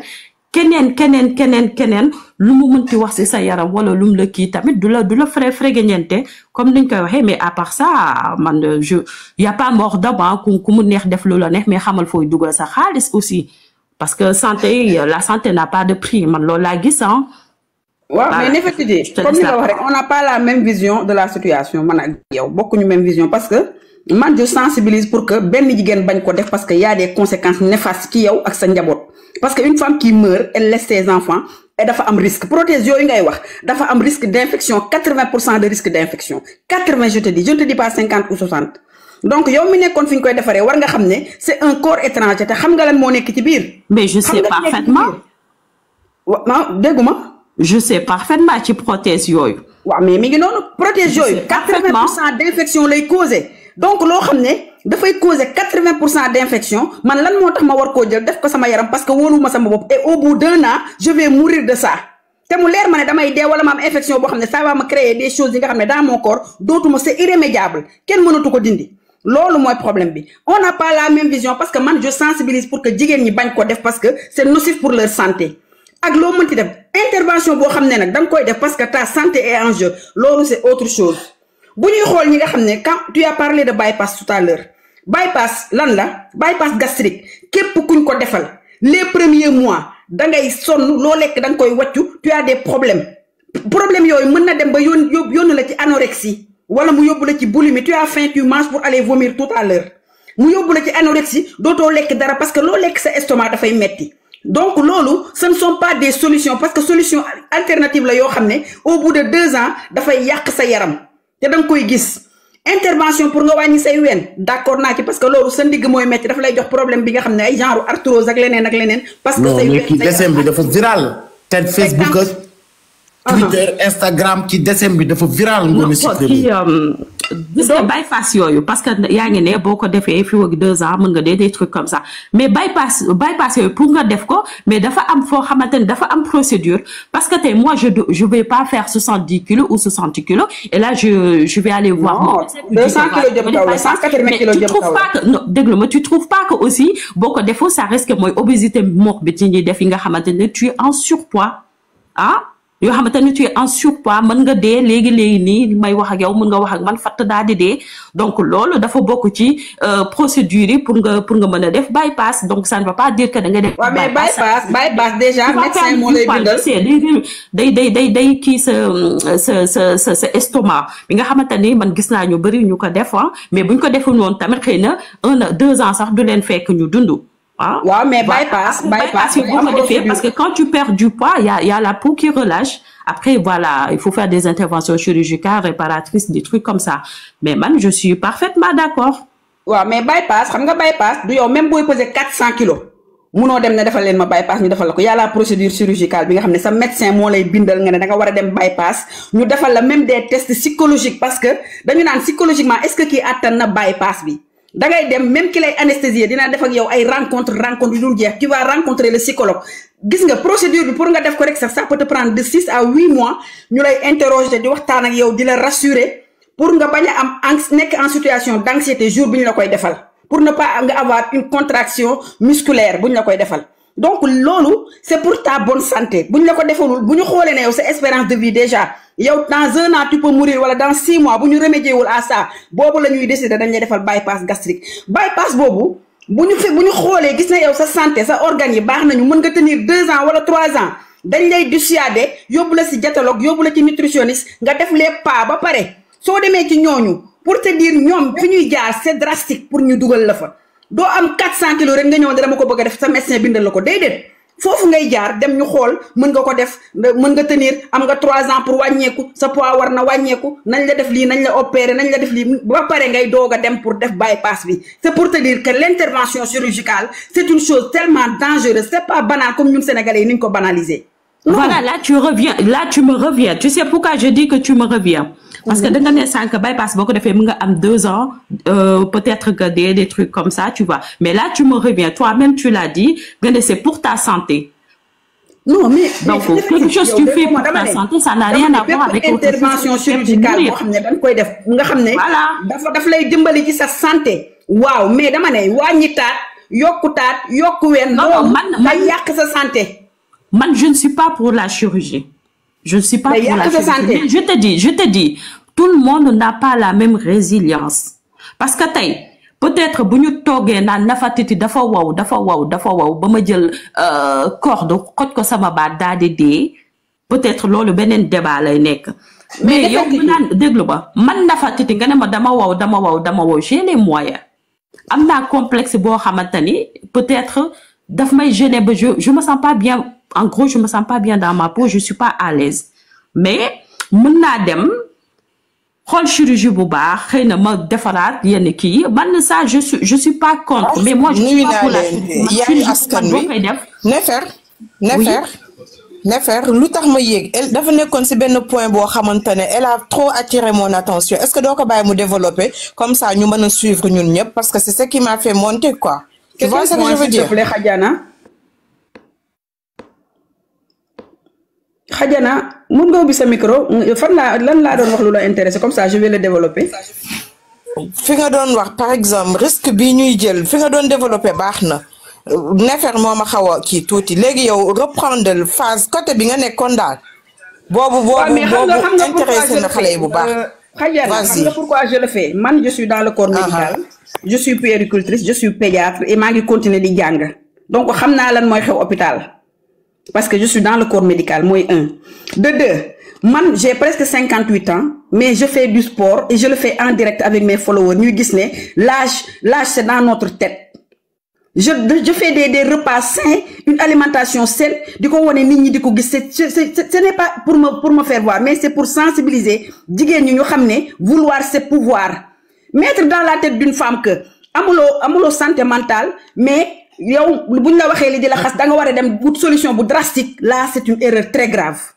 xam nga lu tax mu nek une erreur très grave parce que ki nga xamné amul santé mentale bu deugal amul développement personnel nan nga ko mëna dimbalé moy mu génn li nek ci mom nga jox ko estime de soi joxe estime de soi mo gëna yomb que dem defi intervention chirurgicale joxe estime de soi mo gëna yomb ñun approche bobu lañu wara adopter en tant que sénégalaise et ensuite moi je mets la religion en exergue. Je mets la religion en exergue parce que nous koy def ñu ci bari rarement nga gis une chrétienne parce que ñom seen diine amna lu mu leen jangal ñu koy top. Mais toutes les religions sont contre des corps étrangers dans le corps humain budul ne pour ta santé. Toutes les religions, je dis bien toutes les religions, la religion chrétienne, la religion musulmane, so dañu contre le corps humain nga ci dugal lo xamné c'est un corps étranger te du pour ta santé. Lolu man mako wax dem leen ngeen jang ko. Moi j'ai lu la Bible ba paré alcorane lima ci wara xam damay dem geustu ko même bu mako jangul. Damay dem geustu ko. Donc jigen bo xamné amul estime de soi nan nga ko meuna dimbalé? Nan nga ko meuna dimbalé? Tay on assiste au Sénégal à des milliers de femmes qui n'ont pas d'estime d'elles-mêmes parce que lan la dañ leen ak gëmlo ne len le prototype de la femme c'est ça. Muy jigen ñi ñuy woné les mannequins, ñi am taat yu bombé, ñi am ween yu bombé, ñi balcon sen ween. Ñi moy genre jigen. Sa jëkkër nan la wara mel dafa wara am Samba Ndiaye bu reuy bo xamné lolu dang ko wara accepter bu ko amul mëno am sa plaisir ñu gëmlo ko jigen ñi mais c'est faux. C'est faux. Amna góor boo xam ne tey bosam matul 15 cm mais mën na satisfaire jabaram amna koo xam ne am na 18 cm 20 cm mënul satisfaire jabaram mais c'est ça qu'on doit mettre en exergue wax ko jigéen ñi ñu xam ñoom nan la ñu war a mel comportement bi ñu war a am ak ñoom nan la ñu war a accepter seen bopp l'acceptation de soi dañ koy jàngale. Dañ koy jàngale la femme doit s'accepter d'abord faire plaisir à soi même avant de le faire à son mari ou son entourage. Te loolu nak ça ne veut pas dire que dafa wara dem defi chirurgie wala dafa dem wara defi lu drastique mais lu yomb la nga dimbali nit ki mu am estime de soi et c'est ça c'est l'empathie qui nous manque au Sénégal. Man bi may wax légui amna benn ko dugg xawma Rimouche Bambay xawma mais elle a écrit des choses yi nga xamné dégueulasse parce que dafa né yaay elle n'est pas nee na man dama agité xaw ma je ne suis pas bienveillante. Ne focalise pas là-dessus. Continue. Non, parce que la bienveillance. Voilà, non, tu continues sur le débat. Moi, c'est le débat. Parce que lolo, baby shaming là. Lolo, da ngay juger nit ki te xamuloo ko et j'en parle. Non, même moi, on m'a jugé là tout à l'heure. J'ai pas répondu. Continue sur le débat et on parce que quand tu dis à une personne, tu n'es pas bienveillante, est-ce que moom xam na lan mooy bienveillance d'abord? Est-ce que xam na lan mooy bienveillance? Man, quand je me réveille le matin, la première chose que je fais, je dois faire sourire 3 personnes. Comment je le fais, mais je dois faire sourire 3 personnes le matin. Parce que lolo, de me gommer, yon là. Même quand j'entre sur un train, vous m'ayez ci train, vous m'ayez ci kaw, la première chose vous m'ayez def moy bonjour tout le monde. Kuma tontu ya xam, kuma tontu ya xam, mais da ngay gis ko xamne day rétane, xol la ne la bonjour madame. Mais yow koku xeyna amone na des idées derrière la tête. Gis nga dimbali doomu adama, ce n'est pas lui donner des millions, non. Dimbali doomu adama, c'est trouver la parole juste au moment juste. Dimbali doomu adama, c'est une main sur l'épaule rek, ça peut suffire pour changer la journée d'une personne. Être bienveillante, nit ko xamné yow jëlone na benn décision nga ñëw tu peux changer sa décision radicalement alors que décision bi mu jëlone baaxul. Donc gis nga Sénégal nañu arrêter body shaming bi ñuy def nit ñi. Nañu arrêter di wax nit ki da nga pata, da nga sew té lolu ça commence dans nos foyers. Sa jëkkër mo ñëk commencer am nga ñaari doom ñetti doom mu ne la sa biir bi dafa reuy wala dafa am ay rew. Mais comment il se permet? Tu es sa femme, tu lui as fait des enfants, 9 mois nga ëmb ben jour waro na ñëw nga dé. Accouchement bobu mënon nga ci ñak sa bakken au lieu de te soutenir moralement, mentalement, psychologiquement mu ñëw nan la sa biir bi dafa reuy, sa bopp bi dafa li, sa nangam ça commence dans nos foyers ñu nangu ko. Pourquoi on l'accepte? Personne n'a le droit de se juger. Merci beaucoup Yayou ma daggale fofu gis nga c'est pas dans nos foyers kese mu ngi commencer ñun suñu entourage fi ñu màgge suñu ay yaay suñu ay mag suñu ay rak parce que da ngay nekk xale ñu war la glorifier war la tagg war la bàkk ñu lay xas naan laan sa tànk yu dëng sa nopp yu gudd sa tànk foofu lay commencer à bas âge parce que tey bu dee sa jëkkër bi nga normalé la xam nga am na noo doon mel noo xamante ne du la mësa takk donc confiance boobu si kër yi lañ ko war a commencer d'abord jël leen seen ay doom yi ngeen gëmloo leen ne tey sa doom danga koy jël di ko bàkk di ko gëmloo ne elle est la plus jolie elle est la plus gentille di ko def loolu mu xam ne demain nit mënu ko déstabiliser ci dara mais soo bàyyee ba sa doom nekk mag mbedd mi ñoo koy apprécier mbedd mi ñoo koy valoriser mbedd mi ñoo koy wax moom mooy kan donc kooku pour ñu déstabiliser ko dafay yomb encore les parents man yaayu askan wi je la suis parce que bi ma koy mujjee suivre ban la woon benn cas bu mu amoon benn xale boo xamante ne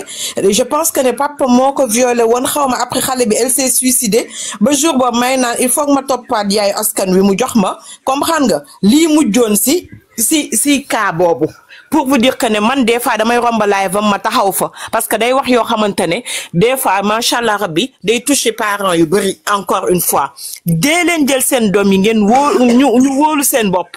Am confiance en soi, ça commence dès à bas âge, à 5 ans, 6 ans. Comprendre, soit ce dôme, elle est obèse, sous demain c'est école, nous n'avons qu'un pata pouf, ainsi de suite. Voilà ce dôme, d'affaire c'est sous demain école, nous n'avons qu'un fourchette, voilà, genre, du coup, wax yo xamantane, su ñëwaatee ci kër gi, yow parent bi, yow mi ko wara valoriser, yow mi ko wara yekki, nga nekkaan carrément, sa wawaay, sa ndawaay, sa lii. Donc, jëkkër yi defuñu dara, jëkkër yi après, la ñu ñëw mais bu dee ci base bi lañ la valoriser amaana jëkkër mënu la déstabiliser ay kii chirurgie ça date pas longtemps bu jëkk ba mag ñi daanuñu def loolu ku nekk sa bind danga ci fieroon loolu moo manqué xale yi te lii tax xale yi loolu manqué leen la pourquoi parce que seen enfance fawuñu loolu aussi day tax nit du am confiance en soi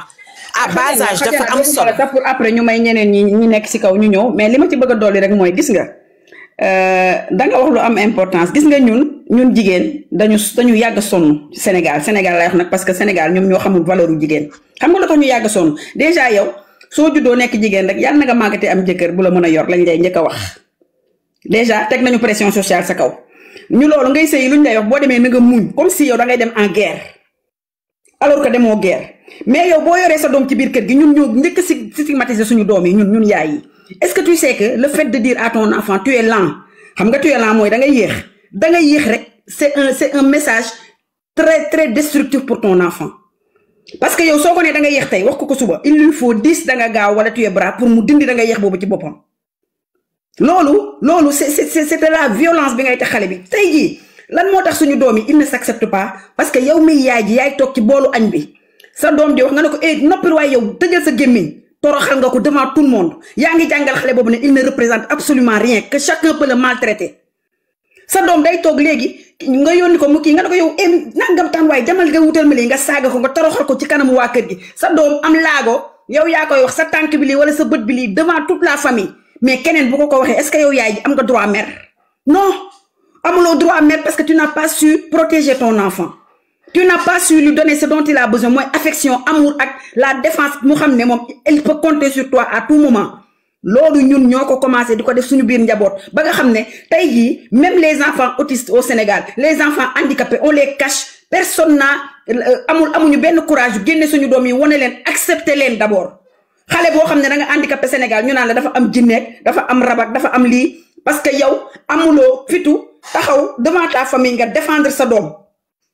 tey jii da ngay jur sa doom nekk ci biir kër Sénégal yow heure bi nga war a jox sa doom mu lekk sax yow doo ko décider. waa kër gi ñooy décider kan la sa doom la war a lekk lan nga ko war a jox nan nga ko war a yaree nan nga ko war a solalee nan la war a nelawee ban heure la war a nelaw waa kër gi ñoo koy décider sa goro moo koy décider wala sa njëkkee wala keneen ak keneen au nom de quoi c'est la femme qui doit décider de sa vie et de la ligne éducative de son enfant c'est la femme qui doit protéger son enfant contre elle-même contre son mari et contre sa propre famille mais ñun xamuñu loolu foog nañ ne famille bi la famille est sacrée oui. Mais quand tu es dans le besoin, la famille n'est jamais là. Mais quand tout va bien, elle est là pour mettre sa parole, son mot à tout. Et yoonam nekku ci. Parce que sa goro, doomam la war a lijjanti yow nga lijjanti sa doom. Yow yaay ji, man par exemple sama doom, sama yaay amu ci droit de veto. Man maa ko ci am parce que sama doom la. Sama yaay lu muy wax man la ko war a wax. Nu mu war a jaarale ci sama doom, elle doit me demander la permission. Ce n'est pas de l'insolence. Non, ce n'est pas de l'insolence. Ku nekk da nga war a xam rôle bi nga war a jouer. Mais loolu moo amatul Sénégal qu'on aide les femmes parce que femmes yi ñu bëri jigéen ñu bëri Sénégal li ñuy defuñu ko parce que ñoo ko tey dañ koy def par ignorance moi je leur donne le bénéfice du doute au Sénégal les femmes sont fatiguées beaucoup de femmes sont ignorantes de ce qu'elles font xamuñu lan la dañuy copier dañuy imiter parce que amuñu santé mentale amuñu mindset bu dëgër amuñu développement personnel il faut les aider à accéder à ces 3 choses là ni ngi leen di aider ce n'est pas leur dire allez faire la chirurgie parce qu'on va vous estimer mieux. La personne, on l'estime de par ses idées, de par son comportement, son éducation et son éthique. Loolu la ñuy bëggee doomu aadama nga valoriser sa jabar sa jëkkër bi mu lay takk dafa fekk nga parfait mu gis la nga neex ko mu takk la mais daf la war a valoriser yow nga valoriser ko c'est ça la vie de couple. Mais on ne l'a pas au Sénégal la femme elle est reléguée au dernier plan je dis bien au dernier plan la femme elle est reléguée. yow bu dee da ngay liggéey am nga sa xaalis tu es indépendante sa goro sa njëkk ñëpp dañ lay bëgg dañ lay fonk bu la neexee bul togg bul bale bul raxas loo wax ñu ne gongo mais kooku bu mu foog ne dafa am santé mentale c'est la femme la plus faible parce que elle pense qu'avec l'argent elle peut tout acheter non kooku c'est la femme qui a besoin de développement mental yéen vous confondez les choses vous pensez que y a des femmes qui sont au foyer des femmes qui gèrent leur famille qui ont 4 enfants 5 enfants ñoo gën a dëgër santé mentale foofu jigéen bi jàng xëy na musuñu toog ci bangu école elles sont analphabètes mais elles ont estime d'elles-mêmes dañoo fonk seen bopp dañoo bëgg seen bopp dañoo bëgg seen njaboot mais xam nga tey lan moo yàq Sénégal ñun ñi foog ne ay intellectuels lañu ñun ñoo yàq Sénégal billahi wallahi ñun ñoo yàq Sénégal parce que ñun ñooy jël li nga xam ne du yoon du dëgg ñu bëgg koo gëmloo le peuple sénégalais di ko gëmloo jigéen ñi te loolu du dëgg ce n'est pas la réalité c'est qu'une femme doit s'accepter d'abord jigéen da ngay fonk sa bopp da ngay bëgg sa bopp mais da ngay xam ko si yow yaay kan ak lan mooy jigéen lan mooy yaay lan mooy soxna loolu la ñu war a jàngal IEC EVF information éducation et communication dans la vie familiale c'est ça qu'on doit inculquer à nos femmes jigéenu sénégalaise kenn dàq koo sëy kenn gënu koo bëgg njaboot mais xamul nu mu koy defee parce que dafa ignorer beaucoup de règles yooyu lañ ko war a jàngalaat maa ngi jéggalu Madou kii nu mu tudd tey waxtaan bi dafa kawe tey niveau bi dafa kawe ndax on for ñëw na te moom tamit tubaarkàlla sama doom ji mais mbaa xam nga ne yaa ngi toj kër gi jàng rek a wóor on for siifal tey waxtaan bi dafa kawe de man moom daanaka jaratul may wax waaw siifal siifee yaay booy fa la siifee parce que tey booy sensibiliser ci problème da ngay dem nga xool lan mooy source problème bi te source problème bi lii mooy body shaming bi am biir Sénégal loolu kese mooy yóbbu ñu bëri tey ñuy dem di defi chirurgie. sérieux leen waaye tey damaa sérieuse bàyyi li bu ma def noonu il faut que ngeen xam tey lan mooy problème pour ñu mun cee sensibiliser mais si sensibiliser bàyyi leen chirurgie baaxul chirurgie lii rek c'est trop facile loolu tey fajul góomu ñi nga xam ne ñooy dund body shaming ba mu jaral leen tey ñuy sacrifier seen vie di dem di def ay chirurgie am na ñoo xam ne nag c'est médical loolu beneen problème la mais ñi nga xam ne dañ ko def juste pour de façon esthétique ak yooyu noonu ci ñooñu la ñuy sensibiliser parce que tey gis nga yàpp nit yaramam c'est des muscles tey ni nga mënee dem opérer pour am taat mën nga ko dem entraîner ji squat ko pour am taat bu fekkee taat bi moo leen intéressé am na beneen moyen boo leen mën a utiliser pour am taat budul ay dem di def chirurgie esthétique parce que yàpp kese la muscle c'est des muscles les fesses c'est des muscles ni ngeen mën a entraîner seen abdos yi ba mu dugg noonu ngeen mënee entraîner seen taat yi bañ génn kon lan moo jar dem di def ji ay chirurgie affaire yooyu noonu loo xam ni yow ba nga koy def sax ñeneen la am na risque pour nga dee ci am nga risque pour lii ak lii te effet secondaire yi kenn waxagu ko dans le temps parce que effet secondaire c'est pas loo xam ne immédiat c'est dans le temps te tey ji pour war la misaal bu ndaw rek boo leen seetloo nit ni ko suñu borom defalee dafa kéemaan le pourquoi ma wax loolu tey mala yi le pourquoi il n'arrive pas à tenir droit jug taxaw ci seen ñaari tànk nii mala yu bari mënuñu ko parce que muscle bii di taat ñoom amuñu ko loolu yàlla suñu borom nit la ko may kon mu nekk muscle bu important ci corps humain tey boo demee nga caaxaanee ko qu'est-ce qui va t'arriver dans l'avenir déjà est-ce que yow say yax bi la yàlla suñu borom bindee attan taat bi nga ci dolli tu sais pas moo leen indil problème de genou yi ngeen di am boo leen jëlee grossesse moo leen di indil yenn complications yi leneen ak leneen toppaat ci kon muy sénégalais qu'importe nationalité bu mu mënti doon ñun dañu nekk benn pays boo xam ne dañoo bëgg challenge ñun lu mariirandoo lañ bañ lu bees rek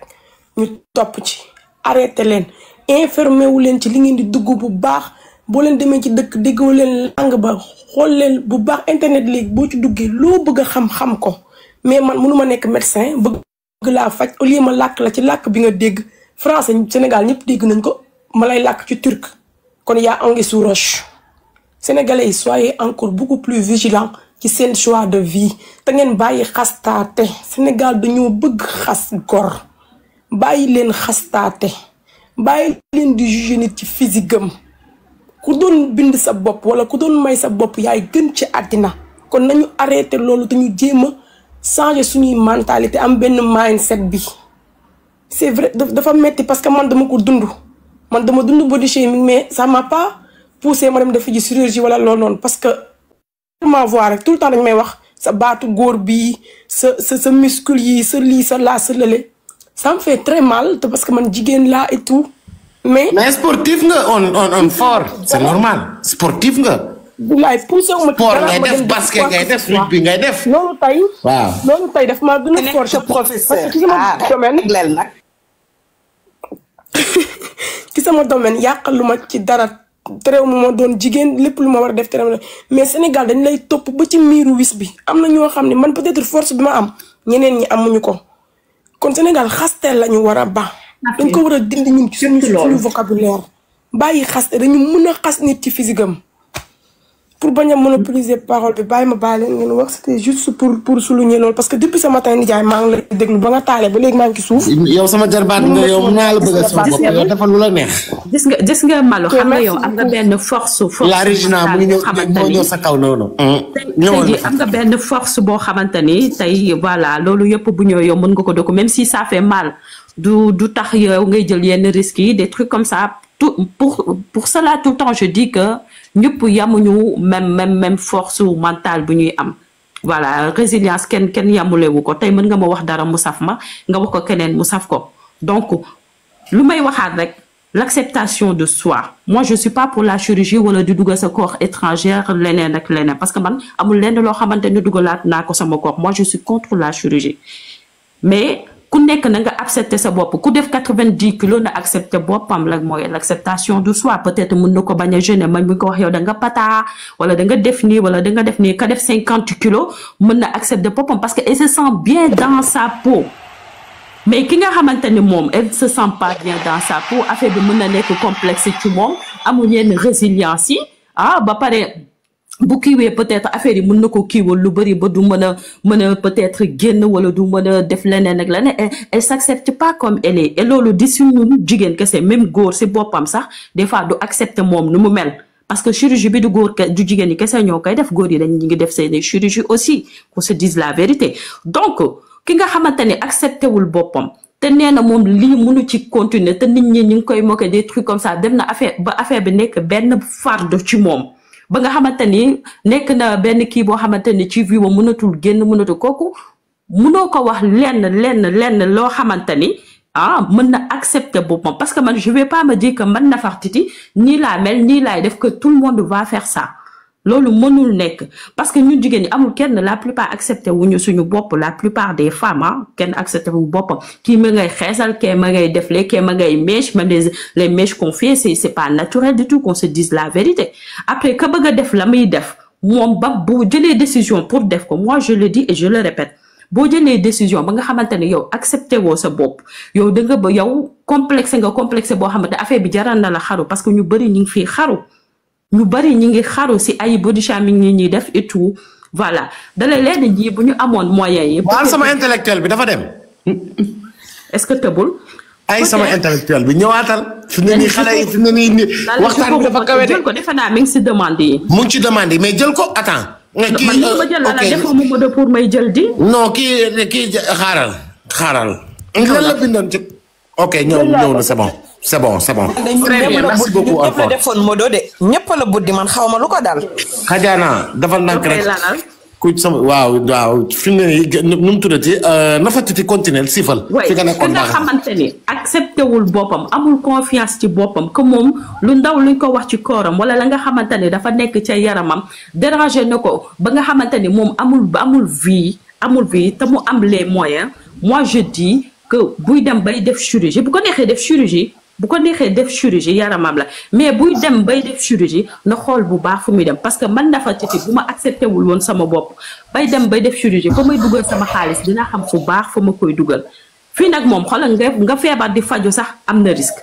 opération boo mënti def am na risque amul opération un faux message non sincèrement d'accord ma ci li nga non tu n'es pas d'accord mais tu vas pas me dire que c'est que je dis parce que yow da nga bëgg a jël chirurgie teg place boo xam ne nekk non. Yayo, tu n'es pas d'accord, mais tu vas pas me dire que ce que je dis est faux, parce qu'il y en a qui sont d'accord avec moi. Ce que tu dis n'est pas faux, mais c'est de l'influence négative. C'est de l'influence négative. Il faut me respecter. Non, vous manquez de respect. Non, ce n'est pas un manque de respect. Nous, vous nous sensibiliser. Non. Moi, si tu ne veux pas être d'accord avec moi, il n'y a pas de souci. Moi, il y a des choses que je ne suis pas... Pourquoi tu parles de manque de respect là, Bogaham? Yayo, il y a des choses que je ne suis pas d'accord avec toi et je ne t'ai pas carrément... Mais demandez, pourquoi le double manque de respect? N'est pas vrai. D'accord? Mais quand tu me dis c'est faux, je suis pas... Non, ça se dit pas. Parce que d'accord, je parle des deux côtés. Parce que je dis, je suis pas pour la chirurgie. Effectivement, quand ce n'est pas la majorité, c'est pas acceptable. Non, même si c'est pas la majorité, mais il y aura toujours des exceptions. Il y aura toujours des exceptions. Exception,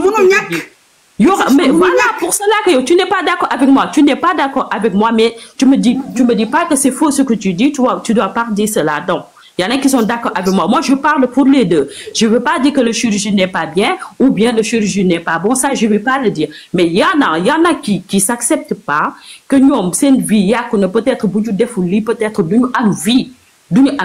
Mais ku ko bëgg def nang ko def mais boo koy def aussi nang ko def si lu wóor. Mais non, arrête s'il te plaît, laisse-moi parler. Mais man Nefertiti, je dis personnellement, je parle pour moi, je suis pas d'accord pour la chirurgie parce que man amu benn corps étranger boo xamantene day nekk sama yaram. Moi, je m'accepte comme je suis. Ni ma mel nii noonu laa accepté sama bopp te tey jii nii keneen nag keneen bëgg naa muy accepter noonu bépp mooy l'acceptation de soi parce que moi je m'accepte comme je suis voilà mais ka nga xamante ne accepté wul boppam moom affaire bi nekk na complexe leneen ak leneen fii amul benn intervention chirurgicale boo xamante ne danga koy def te amul risque amul loolu amul mais ki nga xamante ne absité wu boppam peut-être body shame bi jàpp na ko ba moom mu ngay bëgg a xaru kooku peut-être bu amee les moyens pour def fa chirurgie kii wam bu ko dem bu koy def na dem xool fu baax fu mu koy def fa nga xamante ni peut-être y aura moins de risque mu def ko man loolu laa wax parce que tey aussi nit ñi mën nañ sensibiliser man sama wax yëpp ñu ma yàgg seetaan xam nañ ne man côté féminine bi laay gën a nekk sax di wax mais kooku noonu ka nga xamante ne dafa yor xaalisam nee na moom tey peut-être taatam weng na taat bi nu mu mel neexu ko mais bu ko neexee mu dem kii ji dem defari ji taata mais bu koy defi tamit na xool bu baax fu muy jaar ak contrat yi muy signé ak affaire yooyu noonu les inconvénients et tout pour def ko loolu kese la mais man Nafatati je m'accepte comme je suis donc faut pas venir me dire tu peux ne pas être d'accord avec moi c'est mon opinion moi mais tu vas pas me dire que c'est faux ce que je dis c'est pas vrai parce que moi aussi je peux bien te dire que c'est pas que da nga jàng li ngay jàng keneen jàng ko wala leneen rek leneen man aussi mën naa la wax carrément li ngay wax c'est faux mais je te le dis pas par respect tu respectes mon opinion voilà. Nefertiti je respecte ton opinion mais yow merci foofu tuuti xaaral xajana may ma tuuti nee na moom elle n'accepte pas la chirurgie du ko def ci yaramam ba pare elle fait l'apologie de la chirurgie c'est contradictoire pour commencer parce que quand tu n'acceptes pas une chose tu défends la négation doo ko bañ a accepter ba pare nga naan mën nga ko def soo amee sa xaalis mais faire la chirurgie est-ce que c'est synonyme d'acceptation non faire la chirurgie tey bu ma nee la su ma deful lii damay xaru te mën ko def qu'est-ce que tu vas me conseiller nga ne boo bëggoon lan bu ma nee la tey lii su ma ko deful bu ma demee ba nga xamante ne lii su ma ko deful tey man damay xaru nga xam ne lii su ma ko deful je suis en mal tellement man sama yaram je suis pas bien dans ma peau et tout ça def ko rek peut-être moo may mën a sauver te nga nekk sama nit. def ko moo lay mën a sauver psychologiquement dans ta tête. yow loolu nga gëm mais psychologiquement quand tu n'es pas bien psychologiquement le corps meurt. Non, le corps ne meurt pas. Le corps ne meurt pas quand on n'est pas bien psychologiquement. Quand tu n'es pas bien psychologiquement, on a une aide psychologique, le corps ne meurt pas. Non, le corps ne meurt pas. Quand tu n'es pas bien psychologiquement, on le voit sur ton corps. Mais bien sûr, mais quand on n'est pas bien psychologiquement, c'est contradictoire. Je suis pas du tout contradictoire. Wala Mosif ngeen pose tuuti naan tuuti tee. Non damay tëj débat boobu ba pare parce que quand une personne me dit je suis contre ça mais quelqu'un d'autre peut le faire yow tu es contre ça parce que tu connais les conséquences mais pourquoi tu dois défendre que d'autres personnes peuvent le faire sachant que ñooñu écoute-moi Yayo moi je défends pas quelqu'un d'autre qui va le faire. Mais je dis, moi, je suis contre ça. Parce que toi, tu peux être contre d'une chose. Après, tu peux donner aussi d'autres. Parce que à chaque fois, il faut donner le bénéfice du doute. C'est bien et beau nous sensibiliser. C'est bien et beau nous sensibiliser. Je te pose une question. Ne do koy def mi ngi am benn mal-être ci kooram kooku mënoo wax ba du ko def. Moi, je suis pas pour la chirurgie. Non, dama lay poser une question. Légui yow, mal-être bobu nit ki di am bay dem def chirurgie. Est-ce que tu penses que la chirurgie va régler son problème? Mais possible. Mais c'est possible. Bon demee ba am mal-être dans ton corps yow. Tu n'es pas bien dans ton corps. Yow seul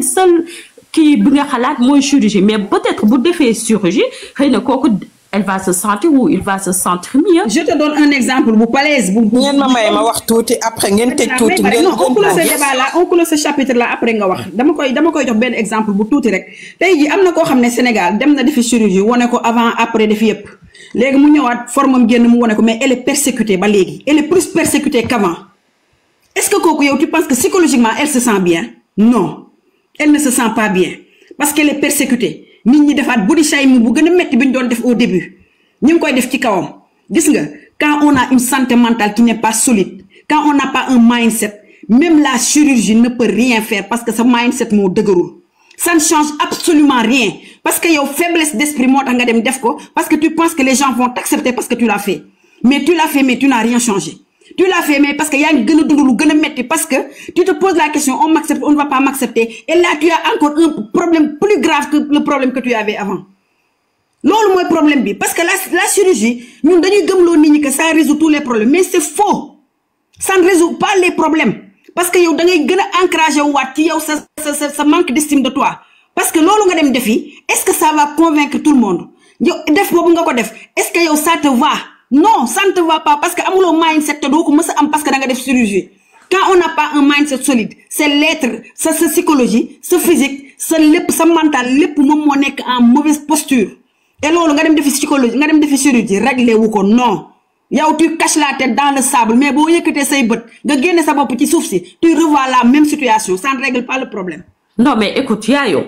quand les gens qui font de la chirurgie, man su ma demoon bay def chirurgie c'est parce que moi je suis pas bien dans ma peau, je le fais pour moi je fais pas pour moi, je cherche pas à plaire les autres. Je cherche non, pas. Tu ne le fais pas pour toi, non, non. Moi, je le fais pour moi parce que quand je me sens pas bien dans ma peau. Mais non, débat bi dañ Nefer may ma 2 minutes. May ma 2 minutes lii ma wax ko may ma 2 minutes. Yaayu may ma 2 minutes. May leen ma 2 minutes parce que tam comprendre nga yéen ñaar ku nekk yéen a ngi ci seen raison comprendre nga nu mu tudd chirurgie wala nga bañ a def chirurgie comprendre nga c'est un choix. C'est un choix am na ñoo xamante ne ils se sentent bien dans leur peau bu ñu ko defee loolu ça n'engage que am ñoo xamante ne pour rien au monde duñu def chirurgie parce que dañ naan carrément toujours ça tourne toujours c'est toujours la même tête qui va revenir donc c'est un problème de choix qui a les moyens de le faire booy demal si foo xamante ne au moins di nga assurer benn traitement boo xamante ne après tu n'auras pas de remords yow mi xamante ne soo defee chirurgie doo mën a def suivi bi parce que chirurgie il faut qu'on rappelle aux gens que les chirurgies dafa am suivi dafa am suivi boo xamante ne chaque année da nga war a dem retaper waat les choses si tu sens nettement que tu n'as pas les moyens pour faire la chirurgie non bul sonal sa bopp tegg sa benn natt 10 millions jël 5 millions bi yóbbu ko chirurgie après nga nekkaat ci galère loolu kenn waxu ko chirurgie d'habitude ñi ko doon def star yi ñoo amoon caprice yooyu dafa nekk à la mode ku nekk bëgg dem defariwaat sa bopp réfléchir leen yàlla ni mu la bindee leneen loo ci yokk mu feeñ yàlla ni mu la bindee leneen loo ci dindi mu feeñ néew ma kenn bul defi chirurgie parce que c'est un choix mais quand t'as nag wax dëgg fa neex yàlla ne carrément soo defee chirurgie diminue ton téléphone wax dëgg neex yàlla soo defee chirurgie di nga mel ni nga bëggoon mel loolu mënul nekk sa bopp ngay jéem a nax intérieurement mais vis-à-vis des autres comprendre nga li ma la yow di nga xam xel ne tu fais pas l'affaire qu'on se dise la vérité c'est un choix que ku nekk war a respecter mais wax dëgg neex yàlla c'est pas la bonne chose parce que ak li ñu naan carrément doyu muus la saa boo dugalee sa loxo soo génnee peau bi muus day xeeñ ba tey donc loolu wax dëgg fa neex yàlla du loo xamante ne dañ siy apaisantir carrément quand même ñi ko mën a def nañ ko defi mais nañu bàyyi xel ne dafa ànd ak suivi. Voilà loolu laa bëggoon wax. Non xajana man je vais parler un peu de la responsabilité des hommes dans tout ça. Parce que en général bu ñu xoolee Sénégal jigéen ñu bëri dañ ko def mais ñu ci bëri aussi dañu am jëkkër ce sont déjà des femmes mariées mais lan mooy la responsabilité des hommes dans tout ça. Parce que sànq xam nga yaa ngi wax ne góor bi bu lay takk peut-être dina la fekk nga mel ni ko neex physiquement mu takk la mais nga am benn doom ñaari doom mu commencé moom mi góor déjà il doit prendre ses responsabilités mu protéger la pour gëmloo ne la yow tu es toujours belle tu es sa femme mu protéger la psychologiquement moom moo la war a jox un soutien moral d'abord parce que jigéen xëy na di nga am assurance de toi bu dee amaguloo doom bu dee ëmbaguloo mais boo xasee ba ëmb am benn doom sa biir commencé wàcc sa yaram commencé génn nga commencé sa kattan di wàññeeku. bu boobaa yow tu ne vas pas te sentir bien déjà foofu la jigéen soxlawee sax soutien. Absolument parce que ñun ñëpp xam nañ ne boo amee benn doom ñaari doom déjà da ngay am problème sax sa périnée bu contracté wu da ngay am problème incontinence loolu jigéen ñëpp la. boo amee ñetti doom déjà yow boo sëqatee sa saw day génn soo sëqatee rek wala nga tissooli da ngay sentir que ne am na benn goutte d'urine bu génn parce que sa périnée moo relâché. mais loolu. Déjà psychologiquement yow mi jigéen daf lay affecté même boo ko waxul sa jëkkër parce que y a beaucoup de choses qu'on garde en nous am na yoo xam ne on a même dañuy am sax rus di ko waxtaane wala ñu ciy kii parce que danga naan bu ma ko waxee dañ may xeeb wala dañ ma koy xamal. Déjà yaayu man j'ai vu ay femmes yoo xamante ne carrément ñoom ñoo bëggoon jël initiative bu dem defi ji chirurgie seen jëkkër ne leen carrément soxlawuma ngay def chirurgie parce que bu dee beauté man nga koy utal man je t'aime comme ça donc tey jii xale yu jigéen ñi xam nga fan la ñu war a commencer sooy nekk da ngay nekk koo xamante ne da la bëgg boo fattee mu bëgg la boo lafañee mu bëgg la boo handicapé mu bëgg la ak lu mën a am ci sa physique mu bëgg la exactement mais kantaan nag bu fekkee yow dafa ñëw fekk la nga sophistiqué yow yaay jëkk dugal lool si xelu ku góor ki parce que yow yaay taxaw si sa seetu nekkaan man su ma meloon nii dina baax de su ma defoon nii dina baax de est-ce que su ma changé wul woon sama lii du baax est-ce que su ma daggee sama ween jigéen ñi ñooy jëkk jël loolu def ko si góoru ku góor ki nag su teree ba sonn nga te yow yaay fexe ut sa ay pexe ne da ngay dem defi ji commerce diri sa valise dem ba foofu naan carrément j'ai fait du store j'ai fait ceci j'ai fait cela fekk da nga dem daggi sa yaram li la intéressé wul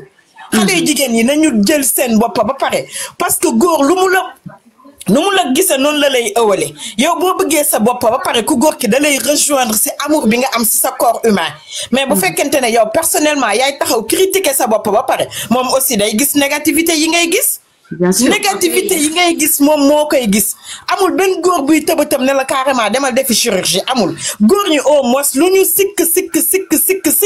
tane nañ côté boobu mais jigéen ñi si boppam ñoo war a régler bàyyi seen yooyu ñuy dugal seen bopp wóolu seen bopp nangu lii leen yàlla teg bu dee da nga rafet nga nangu boo ñaawee nga xam ne ñaaw nga ku nekk am na lu yàlla def ci yow nañ waxante dëgg benn góor newul kenn demal chirurgie d'accord naa d'un côté que am na jigéen ñoo xam ne dañ koy def même sans l'aval de leur mari dañuy dem def ko ñooñu mënuloo leen dara mais dama la bëgg a wax ne gis nga góor moom mooy kilifa ci këram gis nga am na nu muy taxawee woon la ne la carrément lii ngay def ni soo ko defee sama couple ak yow na fi yem tey parce que gis nga autorité boobu la ñu joxatul góor ñi mais góor ñi ils sont en partie responsables de par leur faiblesse d'esprit di topp sa jabar ci lu ko neex mu leer la ne lii day détruire santé nga accepté ko topp ko ci loolu tamit loolu erreur bu ngand la jigéen danga ko war a protéger mais danga ko war a wax dëgg parce que yow yaay kilifaam en tant que góor yow yaay kilifaam en tant que góor li nga ko wax loolu la war a def point parce que ñun on nous a vendu un rêve le Sénégal en l'envers nag malheureusement yaayu c'est un monde en l'envers actuellement jigéen ñi ñoo yor seen kër yi ñooy bum donc merci beaucoup donc autorité bi ngay wax le fait que nga naan mooy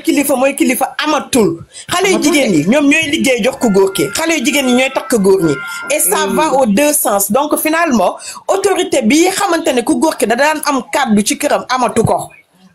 mais xajana bu ma dugal ci beneen débat nag yow artificiel c'est li ma la wax mais góor yi d'accord à 2000% mais dama ne bul ma dugal ci beneen débat parce que loolu. non mais c'est vrai parce que man malheureusement kay ma wax la. man ci duggee du ma ci génn parce que débat boobu je l'ai toujours posé avec. non mais c'est la triste réalité de pourtant. non mais c'est vrai parce que loolu mooy problème bi xale yi actuellement ñoom ñëpp dañu takku dëggal seen bopp nekk ay liggéeykat lan moo leen manqué jëkkër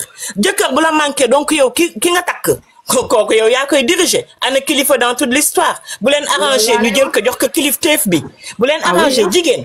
bu leen arrangé ñu jël la jox la kilifteef bi su leen arrangé wu ñu jëlaat kilifteef bi def ko seen poche parce que ñoom ñooy diriger seen kër yi xam nga lan mooy problème bi yow ku jigéen ki yaa war a gëm sa bopp am amour de soi gëm ne carrément man je suis belle nit daaxuma ci àddina loolu soo ko xasee ba def sa bopp tu es ok mais bu fekkente ne da ngay xool Nefertiti nga ne bakkenu Nefertiti bi rafet na de te maa dem defari sama bakken suba nga xool kanamu yaayu nga ne kanamu yaayu liis na de man maa ngi am ay points est-ce que du ma dem masser sama peau di def ay laser di def ay yëf di lisser sa peau ainsi de suite et ça va aux deux sens il faut nga gëm sa bopp gëm sa bopp mooy tax feebaru xale jigéen ñi du la dal feebaru xale jigéen ñi lan la iñaan ak soxor léegi soo iñaanee ak soxor da ngay séeneen ba nga xamante ne boo gisee ku jongo ma nga ne carrément xaaral ma dem yokk samay taat boo gisee ku am ventre plat nga ne xaaral ma dem yokk dindi sama biir ngay def noonu ba finalement da ngay déformé wu chaque jour nga gis ku la gën a tu deviens une statue bi nga xam ne amatoo benn émotion parce que intervention yooyu plus muy bëri plus sa émotion yi statue baax na sama waajaa ngoog nag yaay intervention yooyu boo xasee ba dugg si dafa xaaral dama la bëgg a wax ne may leen ma tëjee foofu dama la bëgg a wax ne loolu moo taxoon may insister sur la religion parce que gis nga on va tourner autour du pot jusqu'à demain on va se retrouver avec la religion parce que religion lim ñu wax mooy li nga xam ne buñ ko defoon tey on n'en arriverait pas là gis nga man lu ma bëgg jëkkër bu ma amoon jëkkëru milliardaire jëkkër boo xam ne 100 000 francs lay fayeeku weer man may fayeeku 1 milliard ma ne man yaay fàllaaw je me refuse de prendre en charge un homme xam nga lu tax sa kër yaa koy yoral sa bopp sa dépense yaa ko yoral sa bopp man leneen lu may def ci kër gi man maa koy def de ma propre volonté doo ma ko imposer parce que ba jigéen ñi bëggee yor kër yi takk na ñoom ay Wonder Woman lañu ñoo mën ñooy def ñooy dindi bala leen góor bañ a respecté foofu la manque de respect pour soi même commencé parce que gar bu la sutul du la may ker garab bu la sutul du la way ker. Quand un homme est responsable de famille il doit s'assumer te même yàlla dafa ne la booy takk jabar na fekk nga mën koo yor dëkkal ko dëkkoo ko sàng ko loolu la njëkk a wax ba pare boo ko mënul bul ko takk mais léegi ñun ñooy dem takki jëkkër ñun ñooy ñëw bëgg a yor kër gi di la jëndal ay yére yu cher di la jëndal oto di la defal lépp pour lan am naa jëkkër alors que yow tu vis dans une prison dorée yow miy jigéen et on l'accepte. Faiblesse d'esprit foofu la commencé la faiblesse d'esprit commence par là. Alors qu'on se réfère à la religion bi lim la wax mooy da ngay takk jabar yaa koy yoral sa bopp yaa koy dëkkal yaa koy dëkkal li nga war a def yépp yow yaa koy def léegi nag man la ma séq ak yow ñun ñëpp xam nañ ne la femme sénégalaise lu rafet ci kër yi yaa ko jënd yow miy jigéen lu neex ci kër yi yaa ko jënd yow sa kër lu ay meuble yu fa rafet sax yaa ko fay jënd yaay changer meuble lekk bu neex yaa ko fay dugal plat bu rafet yaa ko fay dugal drap bu rafet yaa ko fay dugal déjà on contribue pour ça mais du ma yoral benn góor këram même bu ma doon milliardaire du ma yoral benn góor këram point. Donc on revient à la religion la santé mentale jigéen mi ngi koy commencer am bi mu nekkee xale nekk biir kër ndeyam ak kër baayam foofu lay nga koy acquérir wala nga raté ko ba faaw. Donc je reviens sur la sensibilisation avec les parents yéen ñi yor ay doom dimbali leen seen doom yi ñu am santé mentale ak développement personnel ak estime d'eux-mêmes gis nga su ngeen ko deful vous créez des monstres parce que nekk monstre weesuwul ngay xalaat ne yow chirurgie mën na defar sa yaram ba nga am une bonne santé mentale loolu c'est de la monstruosité. Loolu mooy nit koo xam ne da ngay jël sa bopp di ko dugal ci suuf te boo ko génnee di nga doon bañ a jàkkaarloo da ngay jàkkaarloo waat ak moom parce que suuf bi mënoo ci dugal sa bopp éternellement tu vas étouffer nañu waxante dëgg jigéen ñi ñoo amatul valeur xamatuñu seen bopp jigéen ñi ñoo ñàkkal seen bopp fayda ba benn góor respecté tu leen on est devenu des choses insignifiantes des objets entre les mains des hommes et on l'a accepté parce que ñun ñooy defante ñun ñoo bëgg góor bu ñu bëgg ñun ñoo bëgg dépendance affective. La dépendance affective c'est de la faiblesse d'esprit jigéen ju baax jigéen joo xam ne yow am nga mental bu solide tu dépends émotivement et affectivement de personne tu dépends tes émotions te sont propres yow yaay am sa émotion bopp da ngay kontaan parce que tu as envie d'aller prendre un café tu sors tu vas prendre ton café même quand tu es une femme mariée tu as ta liberté bi nga xam ne yow yaa ko moomal sa bopp être femme mariée ne veut pas dire vivre dans une prison. nekkuñu prison sa jëkkër bu bëggee dem seetaan match de football am day dem seetaan ko sa jëkkër bu bëggee génn dem seet ay xaritam day dem génn ay xaritam lan moo leen utale mooy yow da nga war a tàggoo parce que da nga am kilifa mais quand tu as envie d'aller t'asseoir dans un café pour prendre un café tu es libre de le faire et tu dois le faire quand tu as envie de lire ton livre dans le parc tu es libre d'aller là-bas nga toog lire ce livre pendant 1 heure 2 heures de temps après nga jóg dem toppatoo sa njaboot quand tu as envie. waa léegi sa jëkkër bu la nee bul dem nag sa jëkkër bu la nee bul dem. mais li ngay wax nii à chaque fois tu parles de religion te defe naa religion dafa am lu ci wax moo tax ma ne la quand tu viens à la religion des fois nañu dalal Mati Carter après ñu yeggali li nga wax nii dëgg la de nañu dalal Mati après ñu yeggali. salaamaaleykum. maaleykum salaam. maaleykum salaam Mati Carter maa ngi lay nuyu. Lawel maa ngi lay nuyu. sama waa ji Mati doo ma may 30 secondes rek ma am benn affaire bu ma jàllale. jëlal ñëwal. après ngeen continuer comme débat bi seen débat la te débat jigéen la. voilà non man après damay tëj bàyyi leen ngeen continuer. yéen bu leen yàkkamte am ngeen temps de parole bu leen jaaxle man gis naa ne que depuis le matin ñu ngi acharné wu ci Californie maa ngi koy mettre tous mes encouragements di ko jox mes soutiens voilà ngeen arrêté acharnement bi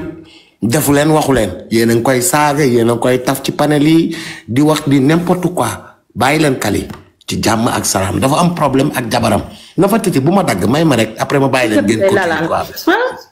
voilà continuer leen mu ngi noonu. merci beaucoup s'il te plaît laisse-nous continuer balaa ngay seddal affaire yi Mati. ça va Mati continuer. yaayu Kajana moom sama nit la nafax ci depuis ce matin maa ngi déglu depuis xel comme dugg. ok ci bu ñu ñëwaatee li nga xam ne tey jii moo waral waxtaan bi li nga xam ne que ni tey jii moo waral actualité bi li nga xam ne tey jii ñëpp ci lañ xëy mooy xale yi nga xam ne que ni maanaam dañuy dem di defaraat li nga xam ne moo di seen yaram man dama bëgg jigéen te loolu dama yaakaar naa ni ñi ma mës a déglu ñëpp yàgg nañu dégg ma di ko wax gis nga nit ni la yàlla def noonu la yàlla def lenn rek moo la war ci loolu mooy fexe ba setal ko. man loolu laay wax chaque jour parce que gis nga xale yi nii di dund li nga xam ne que ni moom moo di chirurgie bi duñ la wax après effet secondaire yi nga xam ne moo ci nekk buñ ko waxee ak bu ñu ko waxul ku ci tëdd yaa ngi siicu ku ci toog yaa ngi siicu ku ci taxaw lu yàgg yaa ngi siicu man li ma gënaloon ci jigéen ci loo xam ne que ni moom laa bëgg ñoom new ma ne ko ñëpp def man ñaaw naa ba pare d'accord naa de waaye fexe naa ba bu ma la rombee nga gestu mooy dinaa fexe ba set ci sama bopp sol lu set xeeñ lu neex parce que xam naa ne moom ni ma yàlla bindee nii la ma bindee am naa kanam am naa ginnaaw am naa yenn lu leen ak jàmm amul benn problème mais ni ma yàlla def dinaa fexe ba dollu ci loo xam ne que ni moom moo di set wecc leneen loo def parce que chirurgie bii nii am na ci ñoo xam ne tey jii commencé nañu xeeñ te duñ ko wax parfum de luxe yu ñu xam ñu ngi koy jënd lu ñu xam ñoo ngi koy naanaat te ba pare il faut que ci suba dégg naa am ku ko parce que depuis ce matin maa ngi leen di suivre mooy am na ñoo xam ne que ne bu ñuy dem duñu xool li nga xam ne moom moo di seen santé am nañu cardiaque am nañu tension am nañu leneen ak leneen mais da ngay ñëw rek jël sa ay millions man jigéen li ma gëm toujours li may wax chaque jour mooy su ma amee $10,000 ou bien 10,000 euros yu may def ci maanaam chirurgie dama koy jëndee ciment ak suuf parce que nag kaay ma wax leen yaay wax na ko léegi nii maanaam actuellement li am nii amul woon bu njëkk te yaakaar naa ni yàlla bu mu dal sunu doom yi di ñëw mooy jigéen mooy xool góor bi mu bëgg a nekkal mu takk ko ñu ne xale bee ko takk indi waru garam joxe bu ko defee dans le body maanaam ci bëtu nit yi ñu ne nit ki kat may na kii fekk yow ku jigéen ki yaa def lépp alors kooku noonu yow da nga ko takk indi ko sa kër bu gisee gu la gën a cekkate day dem seeti ko da koy indi te su boobaa même bu ko joxul dara tamit yow yaay obligé parce que yow yaa commencé woon ni dangay def lii dangay def lii maanaam dafa nekk ay problème yu bari yoo xam ne que ne mënuñu ko wax ci benn bis mu jeex mais daal man li may wax xale jigéen yi nga xam ne dañuy dem chirurgie wala dañ koo bëgg a def set ci seen bopp man moo ma gënal ci lépp $10,000 yoo yor wala 10,000 euros yoo yor bëgg a dem defee ko chirurgie demal nga jëndee ko suuf ak ciment bu ëllëgee bu la kenn yorul nga yorul sa bopp